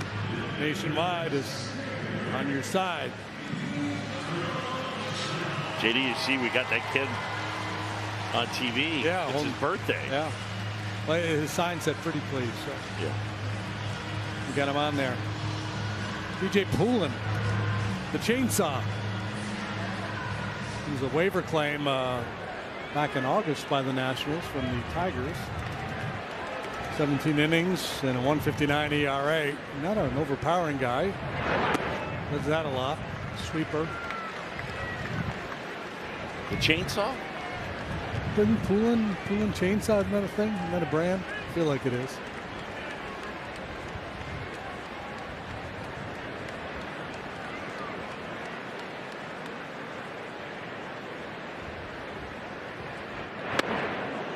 I went to ChatGPT to see if he was related to Dave Poulin, the former NHL player. And? Nope. Or at least there's no information that suggests that PJ and Dave are related.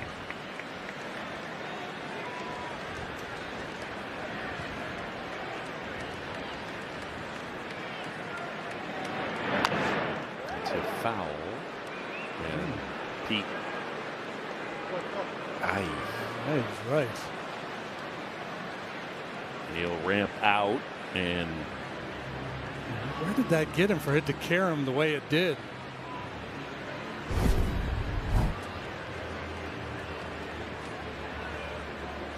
Ow.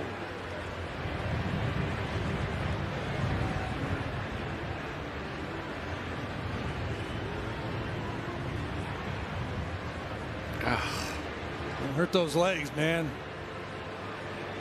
Those money makers. Right up the kneecap. Yes.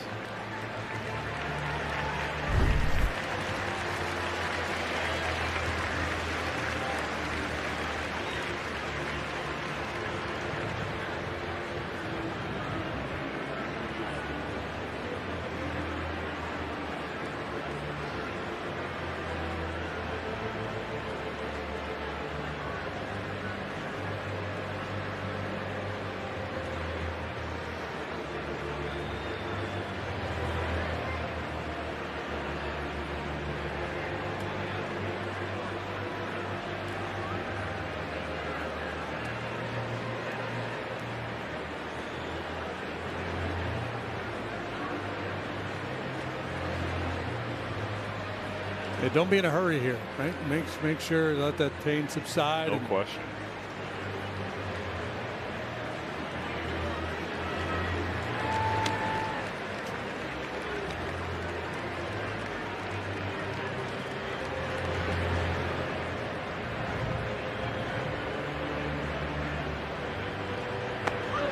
Yeah, he's hurt.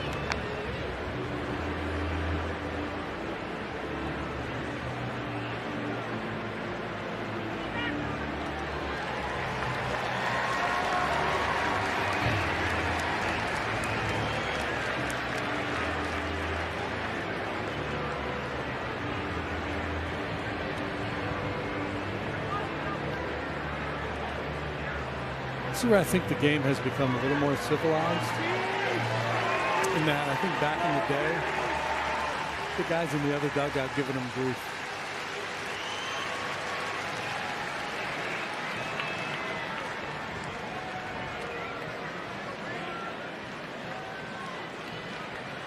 You can see Pete right there basically apologizing to Poulin. Yeah.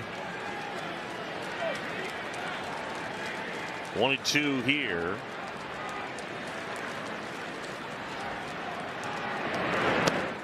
And he lays off that time. Well done. As if say, hey, thanks for waiting. And they didn't have any option, but yeah, No. but still a nice gesture on Pete's part.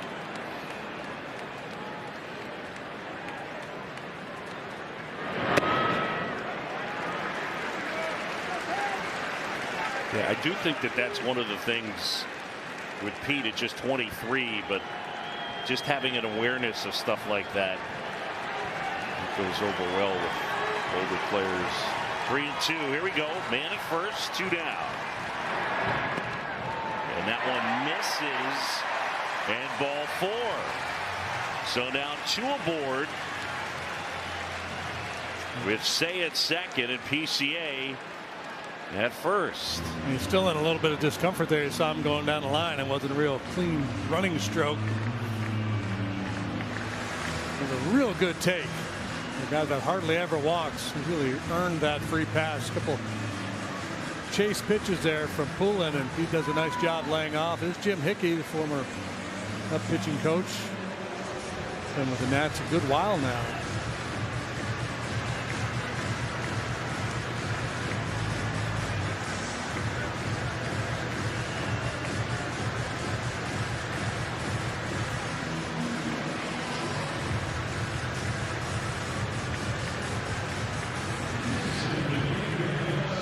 So an opportunity here for Nico Hoerner. Hoerner has grounded to short, and he has walked. Nationals 2, the Cubs 1.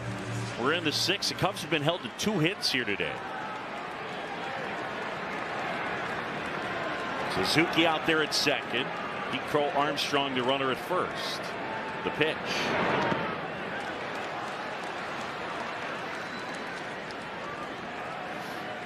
Nico Hoerner hit his 6th home run of the season and his first here at Wrigley Field. Looping breaking ball up in the zone. No doubt about it.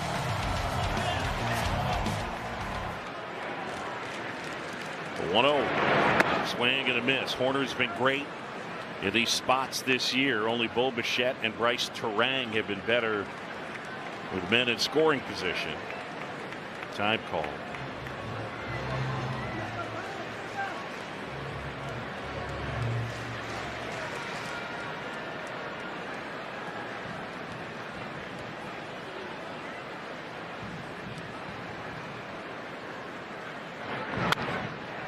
On the ground, Abrams throws him out. Horner is out. The Cubs leave 2.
The Nationals lead the Cubs 2-1. And the story within the story now, PCA saw him foul that ball off his kneecap. He stayed in there on the bases, but did not look comfortable doing so. So they have removed Pete from the game. Yeah, and I'm done.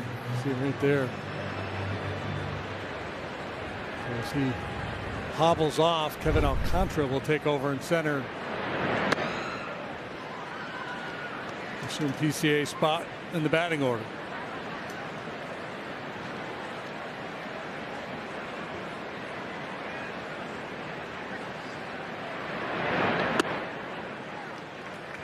Boyd delivers a strike to Dylan Cruz. We're in the top of the 7th.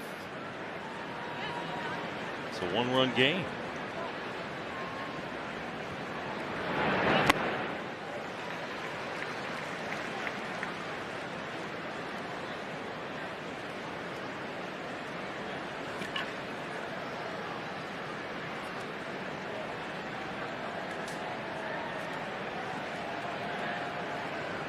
Boyd, just 76 pitches.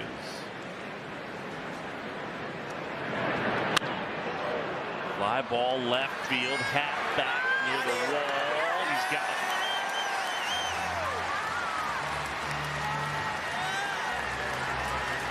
Scary moment there. He almost hit one out of here. Time for the Motorola Razor replay. Matt Boyd doing it defensively here today as well. Number 9. Watch him start this double play. 1-4-3 action. And then his second pickoff of the game, he gets Abrams.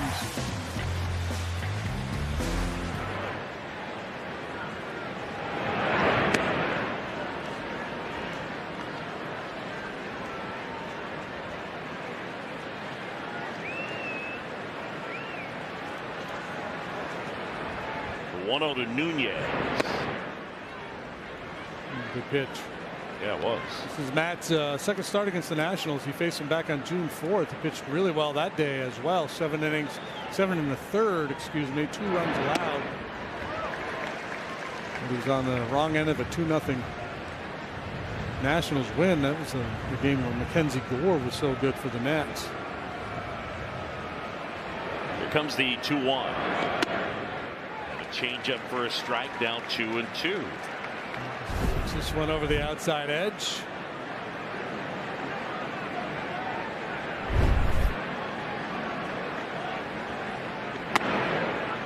And in that time, that one in 94. And now he's got Nunez in the what's next mode. Soft away, hard in. 3-2. On the ground right at Horner. Nico takes it and throws him out.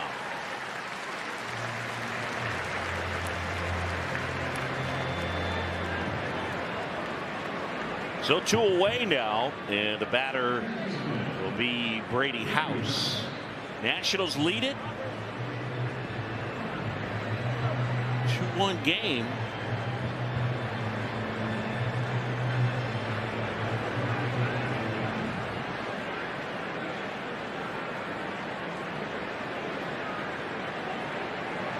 Here it comes. Can I scold? Be a scold here for a moment? Absolutely. Who you scold? Just, it's kind of a general scold. Okay. Because at this time of year, what you hear a lot is these bad teams are tough to play because they got nothing to lose. Right. No, it's not true. There's no truth to that.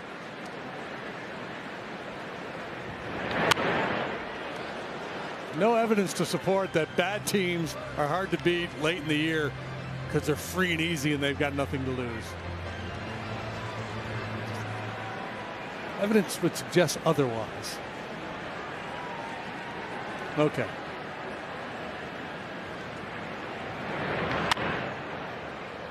In the air, right field, and Castro makes the catch.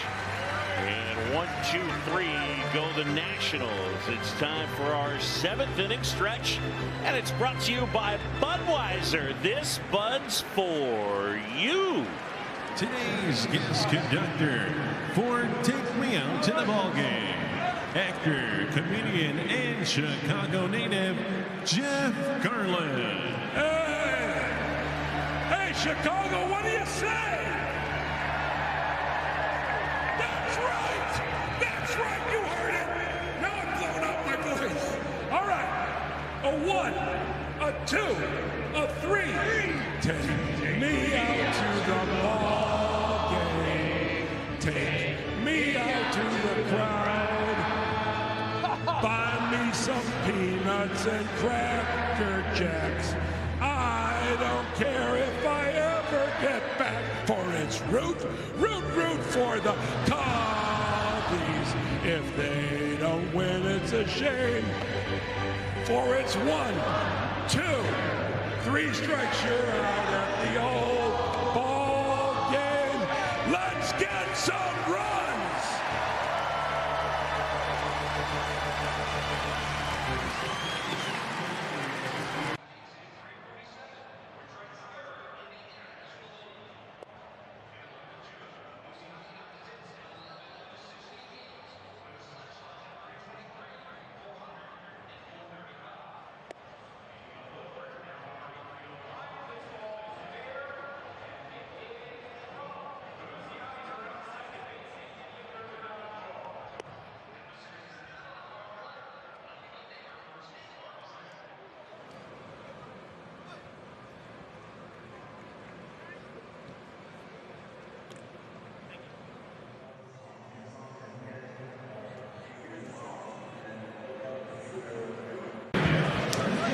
Hey, we're back, and it's bottom of the 7th. After that stirring rendition, yes, Jeff Garlin.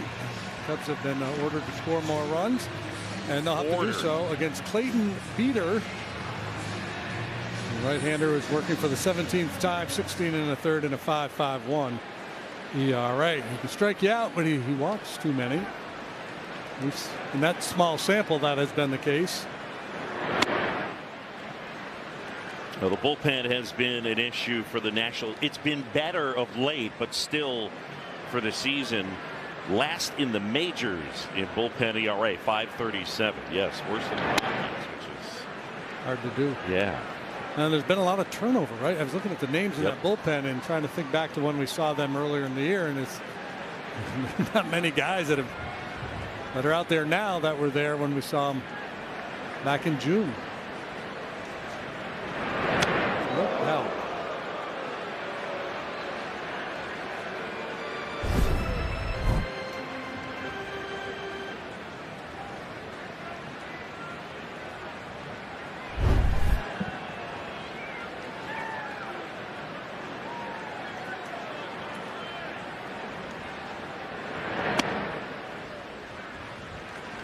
Three balls and a strike on Carson Kelly. Oh. Quality baby taking a nap. Going to wake up just in time for a Cubs rally. 3-1. Ball 4. And the tying run is on. All right, time now for our Prevagen memorable moment. And we take you back June 9th, 2010. Derek Lee, career homer number 300. A 393-foot shot to left field. It hit the facade of the second deck. He became the 7th player to hit their 300th homer while playing for the Cubs.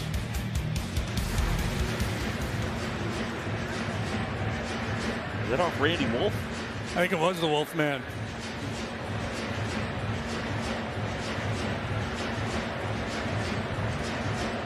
Another quality baby. Oh, yeah. Maybe opting not for the nap and stick around. But he seems happy, right? Oh, yeah. Yes. Rally baby. Rally baby. See, I said it. Highest bullpen ERA this season. Nationals highest.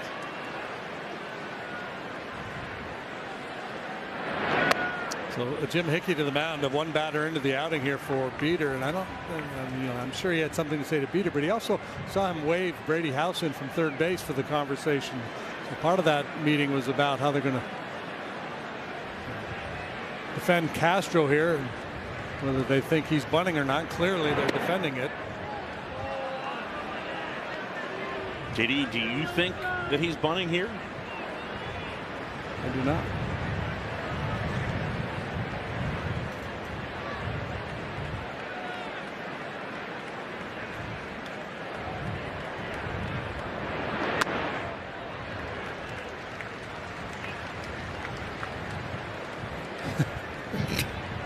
There's somebody who certainly doesn't think he should be bunting. That's right.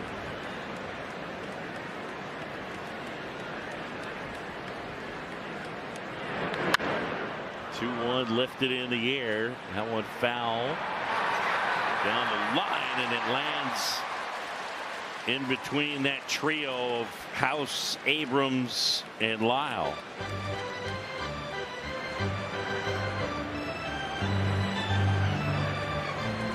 Three guys had a shot at it. Nobody had a great shot at it, and Willie Castro survives to see another pitch. The lefty up there, you understand it a little bit more, but that's an odd spot for a ball to drop in in this park.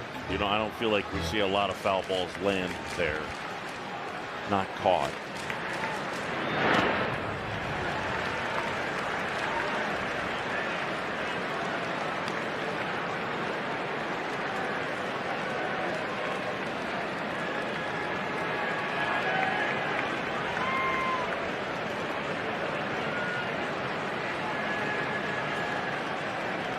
Leighton Beeter, 26 years old, Texas native, pitched his college ball at Texas Tech. 3-2. That one up the middle. Abrams steps on second, on to first, double play. That's getting a little annoying, huh? That was easy. Jeez. Now bounce into 3 double plays this afternoon.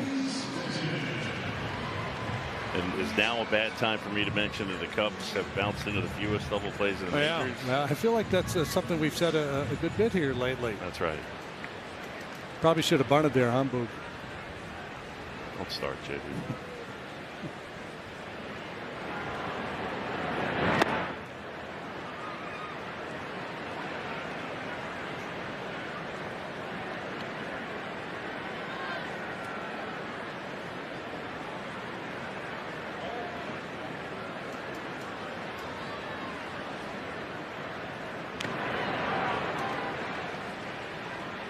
Cubs into today had bounced into 61 double plays, 30th out of 30 teams.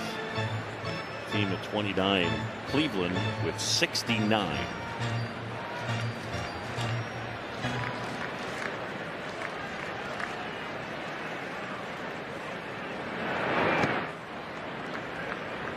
Kyle Finnegan, who had been the closer for the Nationals, was traded at the trade deadline. Jose Ferrer, the lefties, kind of the guy they're using in the 9th inning these days. Finnegan just got hurt too. Went on the IL for the Tigers. Tigers, yeah. Throwing well for them.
Drive, and that one caught by Abrams. It started knuckling and then bent back the other way. CJ hauls it in.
Nationals are up. Kevin Alcantara took over for Pete Crow Armstrong in center field. He left after fouling a ball off of his knee. So we know Kevin Alcantara, he comes with the confidence and the swagger, and he came to the ballpark yesterday dressed like this. Unbelievable.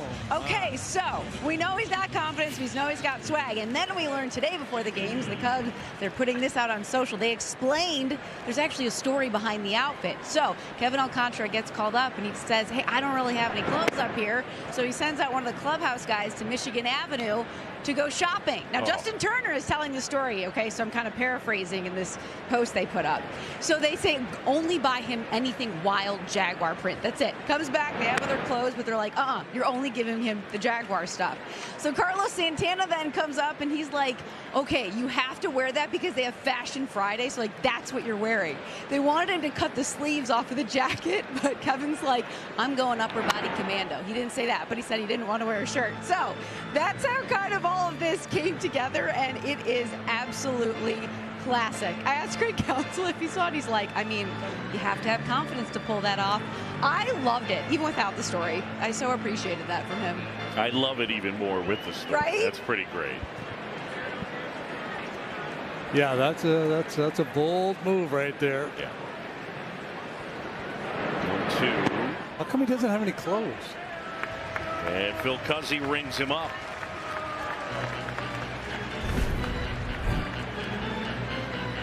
Drew Pomerantz into the ball game now, and Jacob Young went far enough. Drew on for the 48th time. And he's posted a 2.45 ERA.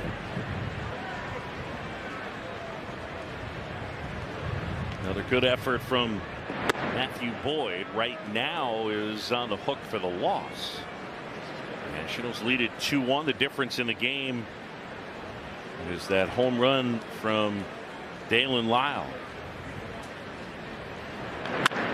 On the ground, Horner gobbles it up. Abrams is out, and there's 2 away. This quality start is brought to you by National Car Rental. Control confidence. And for Matthew Boyd, 7 innings, 7 hits, 2 earned, 3 strikeouts, didn't walk a soul. Throwing 87 pitches. Yeah, and you may recall at the start of the ball game, 3 hits on the first 3 pitches of the game. The Nationals had 4 hits, 5 batters in, but he was able to hold them to just 1 run in the first. And then the only other run they got, the solo home run by Lyle in the 4th. Good job of hanging in there and ultimately putting together another outstanding start for Matthew Boyd.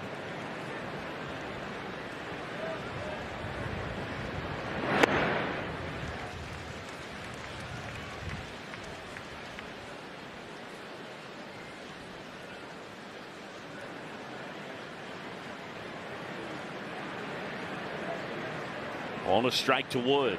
And a tapper foul makes it 1-2. Downstairs, Elise Menaker. Quick update on Pete Crow Armstrong. Official news from the team that he has left the game with a right knee contusion. All right.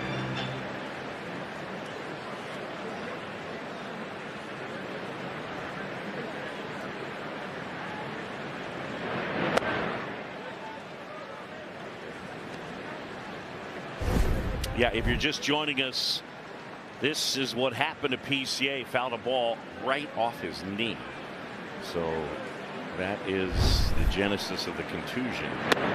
Jack swing, did he go? Yes, he did. Struck him out. And 1-2-3 go the Nationals. 2-1 Washington. Our fans of the game brought to you by Mike's Hard Lemonade. For the love of lemonade. Great shirts.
Chicago Cubs baseball on Marquee Sports Network is brought to you by Toyota, official vehicle of the Chicago Cubs. By Prevagen, made for your brain. And by Wintrust, Chicago's bank. Derek Lee being honored on his 50th birthday, and the weekend that sees him going to the Cubs Hall of Fame officially tomorrow. The blue jacket, the plaque's unveiled. Then he got cookies. All he needs now is to watch the Cubs come back and win this ball game over the Nats. They'll have to do so against this talented left-hander, Jose Ferrer. And Carlos Santana is going to pinch hit for Michael Busch. Strike 1-2, Santana. Note that ground ball rate. He's got a turbo sinker, throws at 98 miles per hour.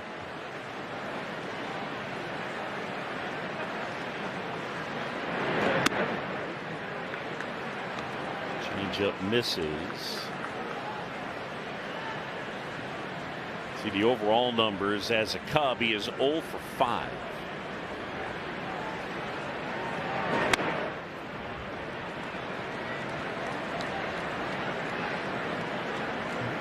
Normally he's going to force you to throw him a strike.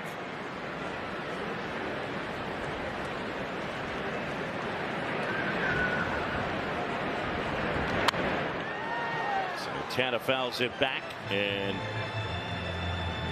now 2-2.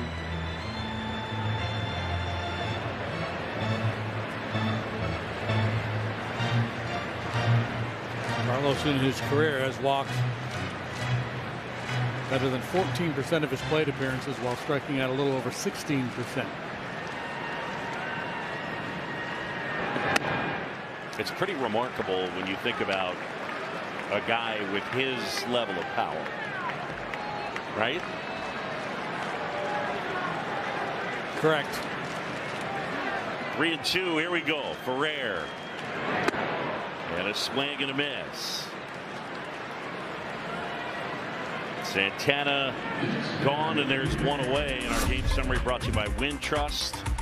Boyd, 7 strong innings. Lord, 5 2/3 and a career high 7 strikeouts.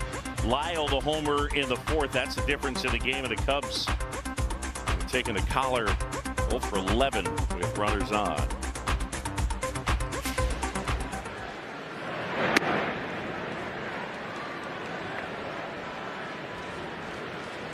Tough day for Ian at 0 for 3. Pair of strikeouts, and he's grounded into a double play.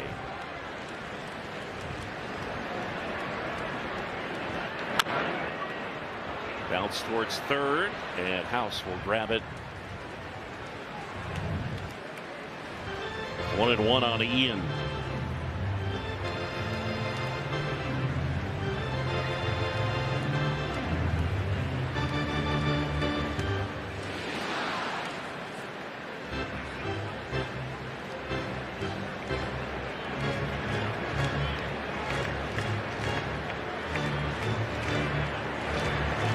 Now with 20 homers after the blast yesterday, and the Cubs with 6 different players who've hit as many as 20.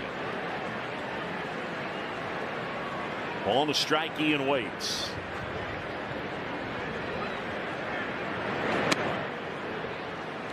Two and one.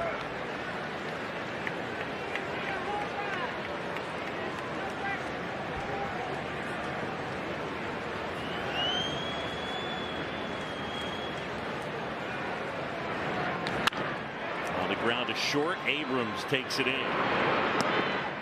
2 outs.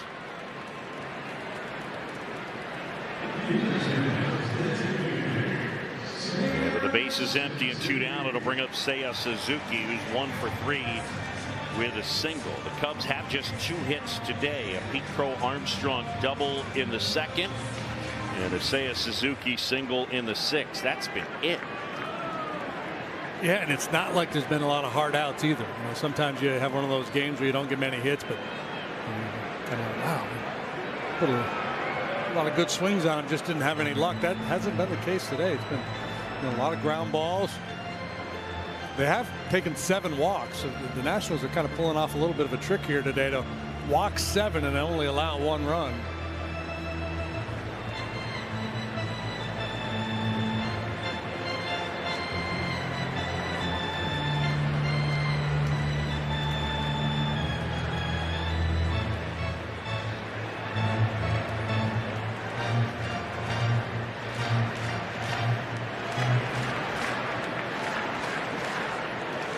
Suzuki climbs in.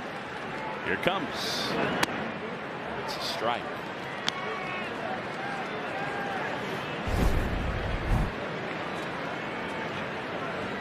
For one of those guys, he's able to get ground balls even when he's working the top rail of the strike zone. A little downward tilt on his sinker.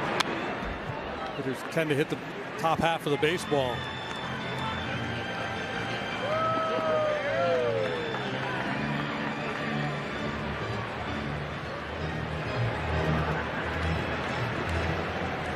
Daniel Palencia is up in the Cubs bullpen. 2 gets away from Alfaro.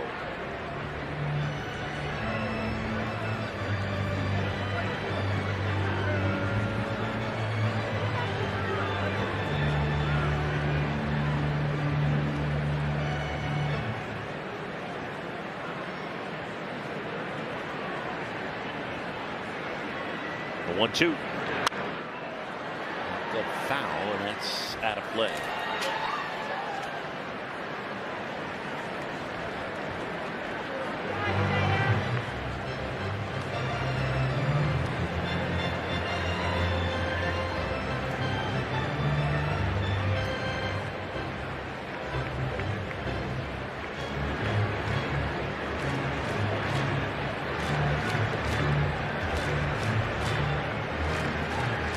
Suzuki, really, the slug has been the issue for him over the last month or so. He takes his walks, has been getting on base, just hasn't been driving the ball a whole lot. There's a Hyundai for you.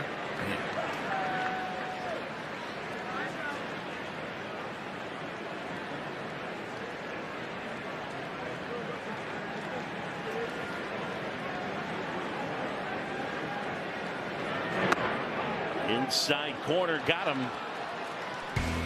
And Suzuki is gone. The Cubs go 1-2-3.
Insurance field coverage. How about a Gold Glove and a Silver Slugger in the same season? Well, Ryne Sandberg did it 6 times, and Anthony Rizzo, Andre Dawson, and Derek Lee each did it 1 year. For D. Lee, that year 2005, what a season it was.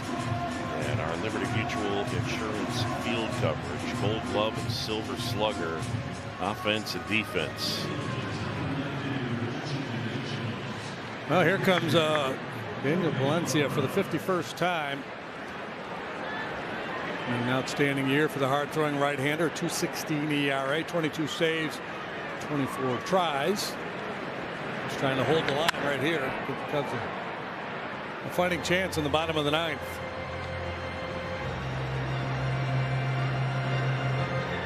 Daniel last worked on Tuesday, picked up his 20th save. He's had a few days off.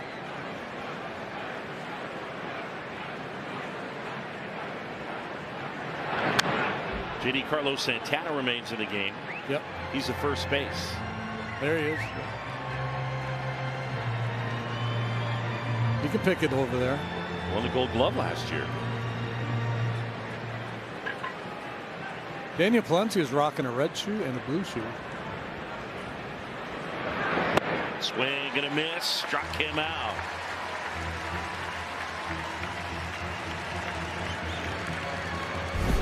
Well, you got to be ready to hit 100 miles an hour with Valencia. So when he gets off a good slider like this, that's no fun at all for the hitter.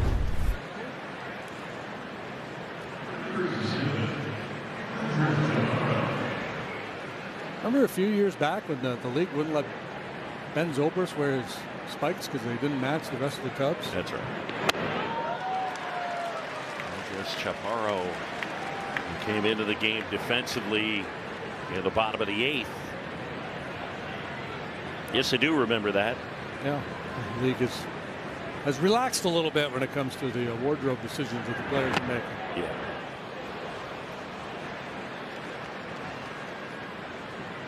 That one went off Carson Kelly.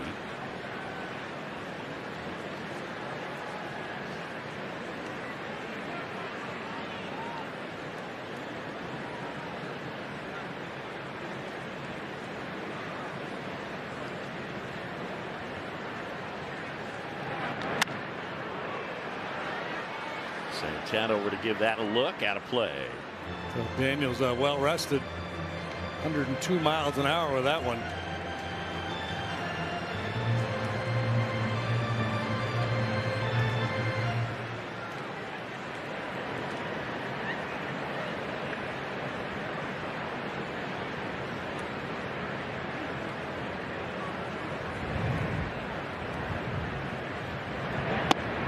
You think if we got you into the pitching lab and just a really good weighted ball program, we could get you up to 95 or so? Maybe 65. Okay. The 1-2. Swing and a miss. Struck him out. Cubs with 7 strikeouts here today to help AbbVie's Striking Out Cancer Initiative. AbbVie, people, passion, possibility. So 7 strikeouts today, and AbbVie donates $233 for every Cubs strikeout at Wrigley Field this year. Well, it got 3, Pomeranz 2, and now Valencia back-to-back strikeouts to start the top of the 9th.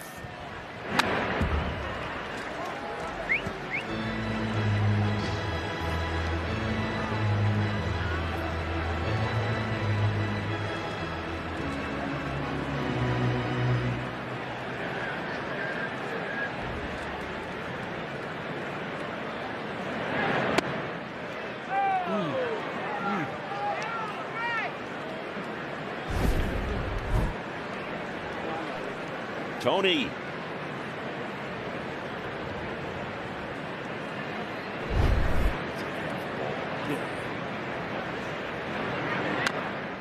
I don't think there's anything egregious today at all. For Agreed. Randazzo. No. Hasn't stopped us from begging. Cole Henry is up in the Nationals bullpen. So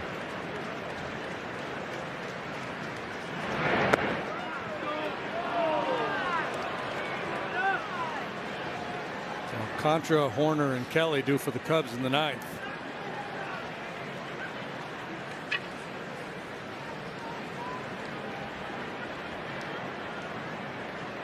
Here's the 2-2. Santana grabs that one. He'll take it himself. Lyle is done. And so are the Nats. The Cubs will try and win it in the bottom of the ninth.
Coming up at the conclusion of this game, it is Cubs post-game live. Cole Wright and Ryan Dempster standing by.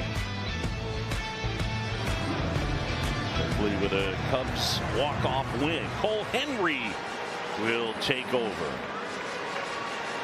Cole on for the 54th time, 49 2/3 and a 3.81 ERA.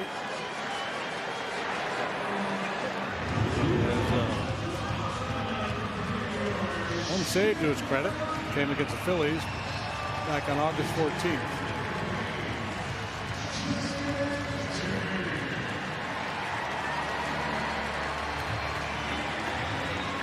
Like so many others in the Nationals club, a rookie. Veteran Justin Turner will hit for Kevin Alcantara.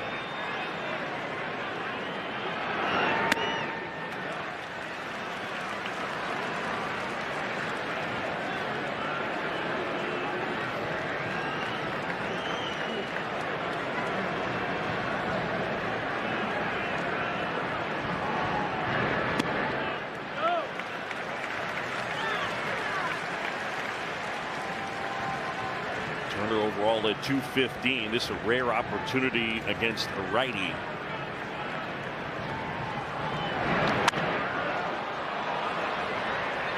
Popped up. Alfaro didn't see it. Chaparro is in and has it. And that's out number one.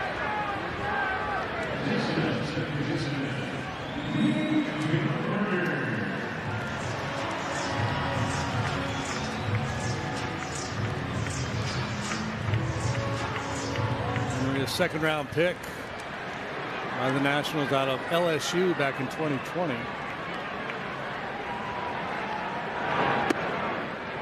And a curveball for a strike.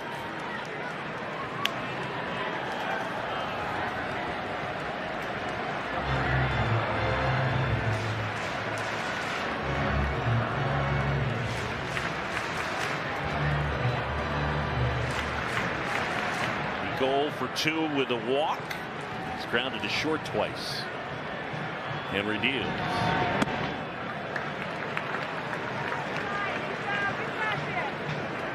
Nationals playing no doubles. They're tight to the line at third base, deep in the outfield.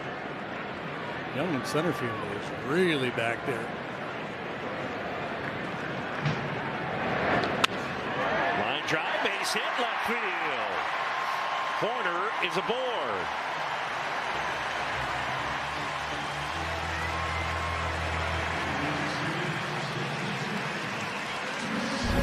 Now we'll see if the Cubs are thinking stolen base here. Breaking ball stays on the plate. Nico jumps all over it. It's the third hit for the Cubs here this afternoon.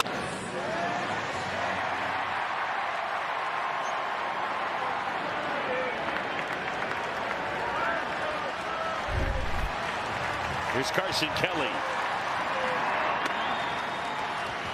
And that's in there for strike one. Carson 0 for 2 with a walk and an RBI. Wasn't much of a pause by Henry when he came set.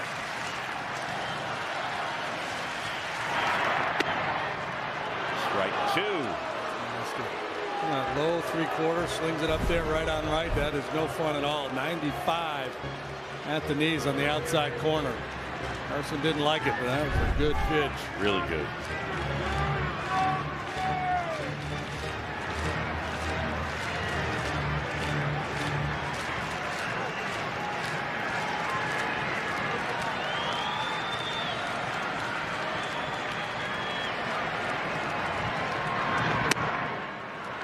Missed.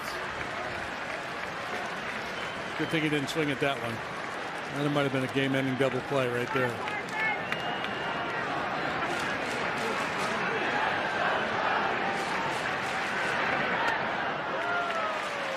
So now 2-2.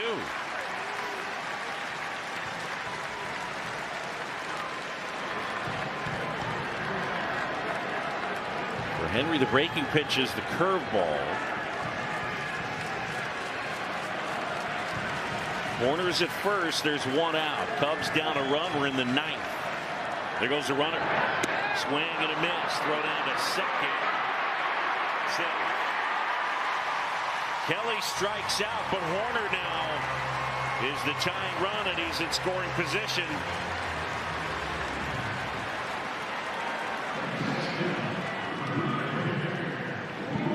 This line is brought to you by Wisconsin Dells. Playing your getaway at wisdells.com. He beat the throw. The only question the Nationals had was whether he lost contact with the base. And that's a good look at it there. Hang on with that oven mitt, and then brings his back foot into play as well. Castro swings and misses. And 0-1 on Willie, who is flied out, walked, and grounded into a double play.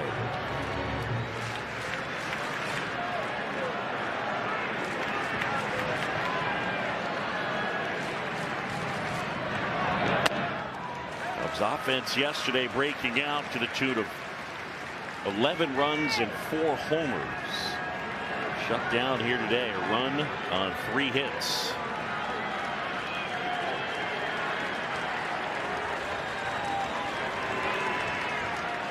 The kick and pitch.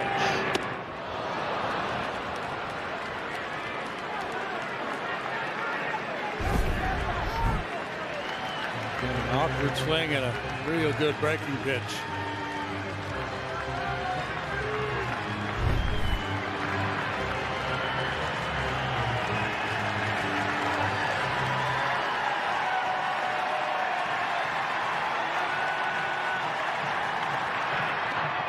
Grounded in, and Alfaro keeps it at his feet.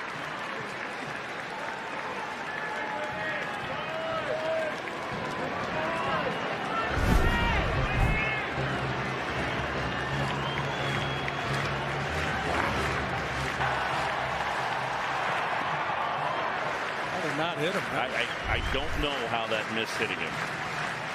2-2. Pretty good pass at that one. Hang in there, battle, foul off some tough pitches, and hope you get a mistake.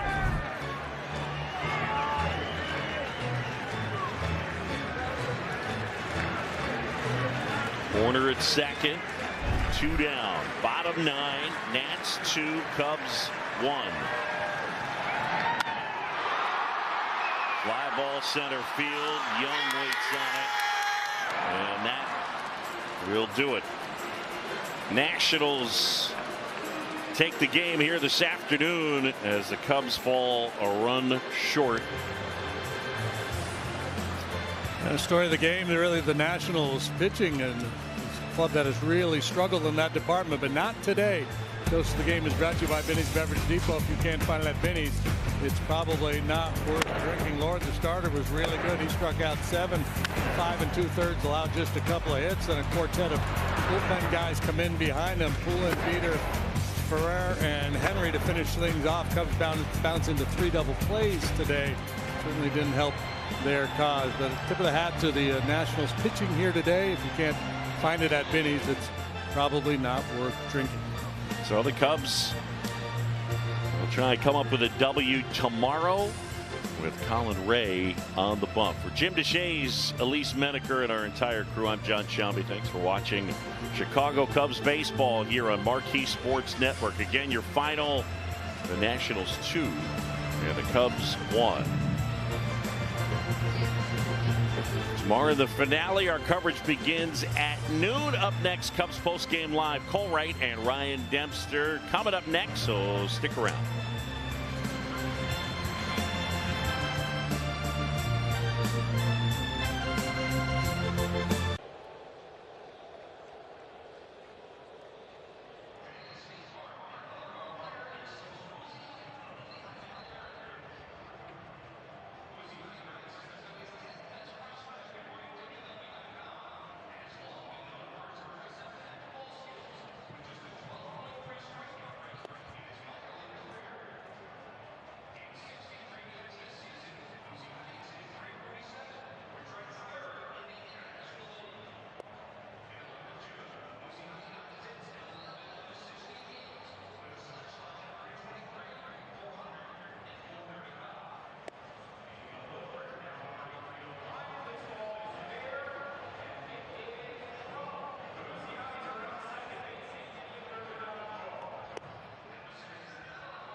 Exclusive video content, promotional announcements, and more. Go to MarqueeSportsNetwork.com/newsletter and sign up today.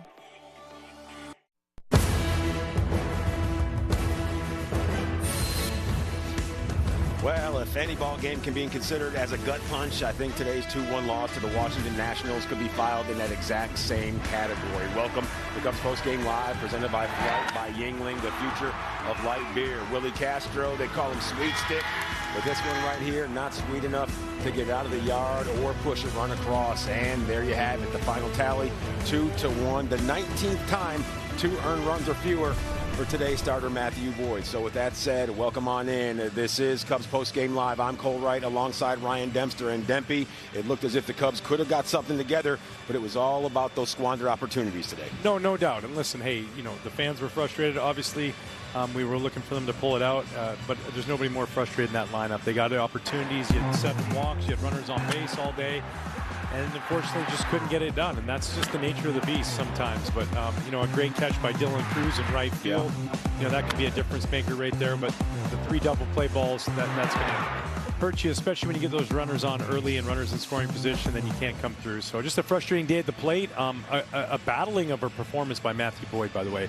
First 3 innings, 6 hits given up, but he just grinded his way through and was able to navigate that to just 2 runs. Unfortunately, it wasn't enough to get the win. Yeah, looking at everything that he's been able to do, his winless or win streak here at Wrigley Field, it comes to a close. He was 10-0 today, not able to get that W. Just how impressive was he, though, especially after that first frame where the waters were a little bit choppy? Yeah, and you know, it's like one of those twofold things. You got to tip your cap to the other team because they came out swinging, they were aggressive. He just kept making pitches. And said, all right, if you're going to be aggressive, I'm going to go ahead and continue to throw quality strikes. And he had to navigate through some traffic. That first inning, bases loaded, and to get out of that with just the 1 run, he turned a nice double play on Josh Bell.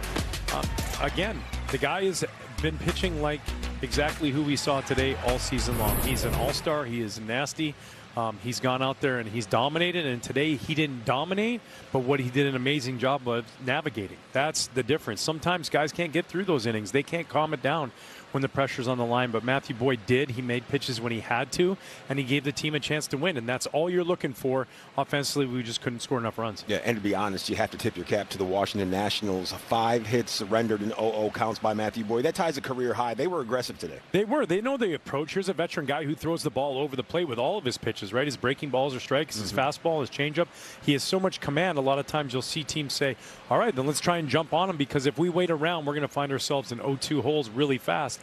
And they came up with the hits. The balls fell in. They didn't find a glove. But for him, he just didn't deter from what he was doing. He made some adjustments. Maybe went a little off the plate, a little bit more on the corners and edges, and that was able to get him out of those situations and out of those jams. But, yeah, you tip your cap to the other team. And listen, it's easy to sit here for us and be frustrated that there wasn't runs scored. At the end of the day, there were some good pitches made from their starter on his side. I know his numbers this season don't sit there and say he's a guy that's going to give up 1 run, but when he had to make a pitch, he made it. He got ground balls. He got the double plays. They hit the ball hard. It was just on the ground, not in the air where you want it. Sure, suboptimal result, obviously, and a suboptimal result when it comes to Pete Crow Armstrong. We saw him fall that ball off of his kneecap, and this is as soon as we start to see PCA have a few off days and then really begin to turn the corner. Hopefully, this is just going to be a small issue. Yeah, I mean, nothing worse than that, right? Like, you go out there, he gets 2 hits yesterday, strokes the ball on the gap for the double today, and then fouls that ball off. And it's just one of those things where it's just clearly very, very sore, and then trying to run the bases. It's one of those things where he probably feels it so much you got to get him out and get some ice on that and take that inflammation out of there and hope that that's all it is. Contusions and bruises, we can get through those. Okay. Anything else more than that is nothing we want right now, especially when it looks like he's trending towards better results than he's been having the last month. How do you feel about Rice? I don't mind it. I like Rice. Ice, compression and elevation. There you go. Absolutely. Yeah, I also like it.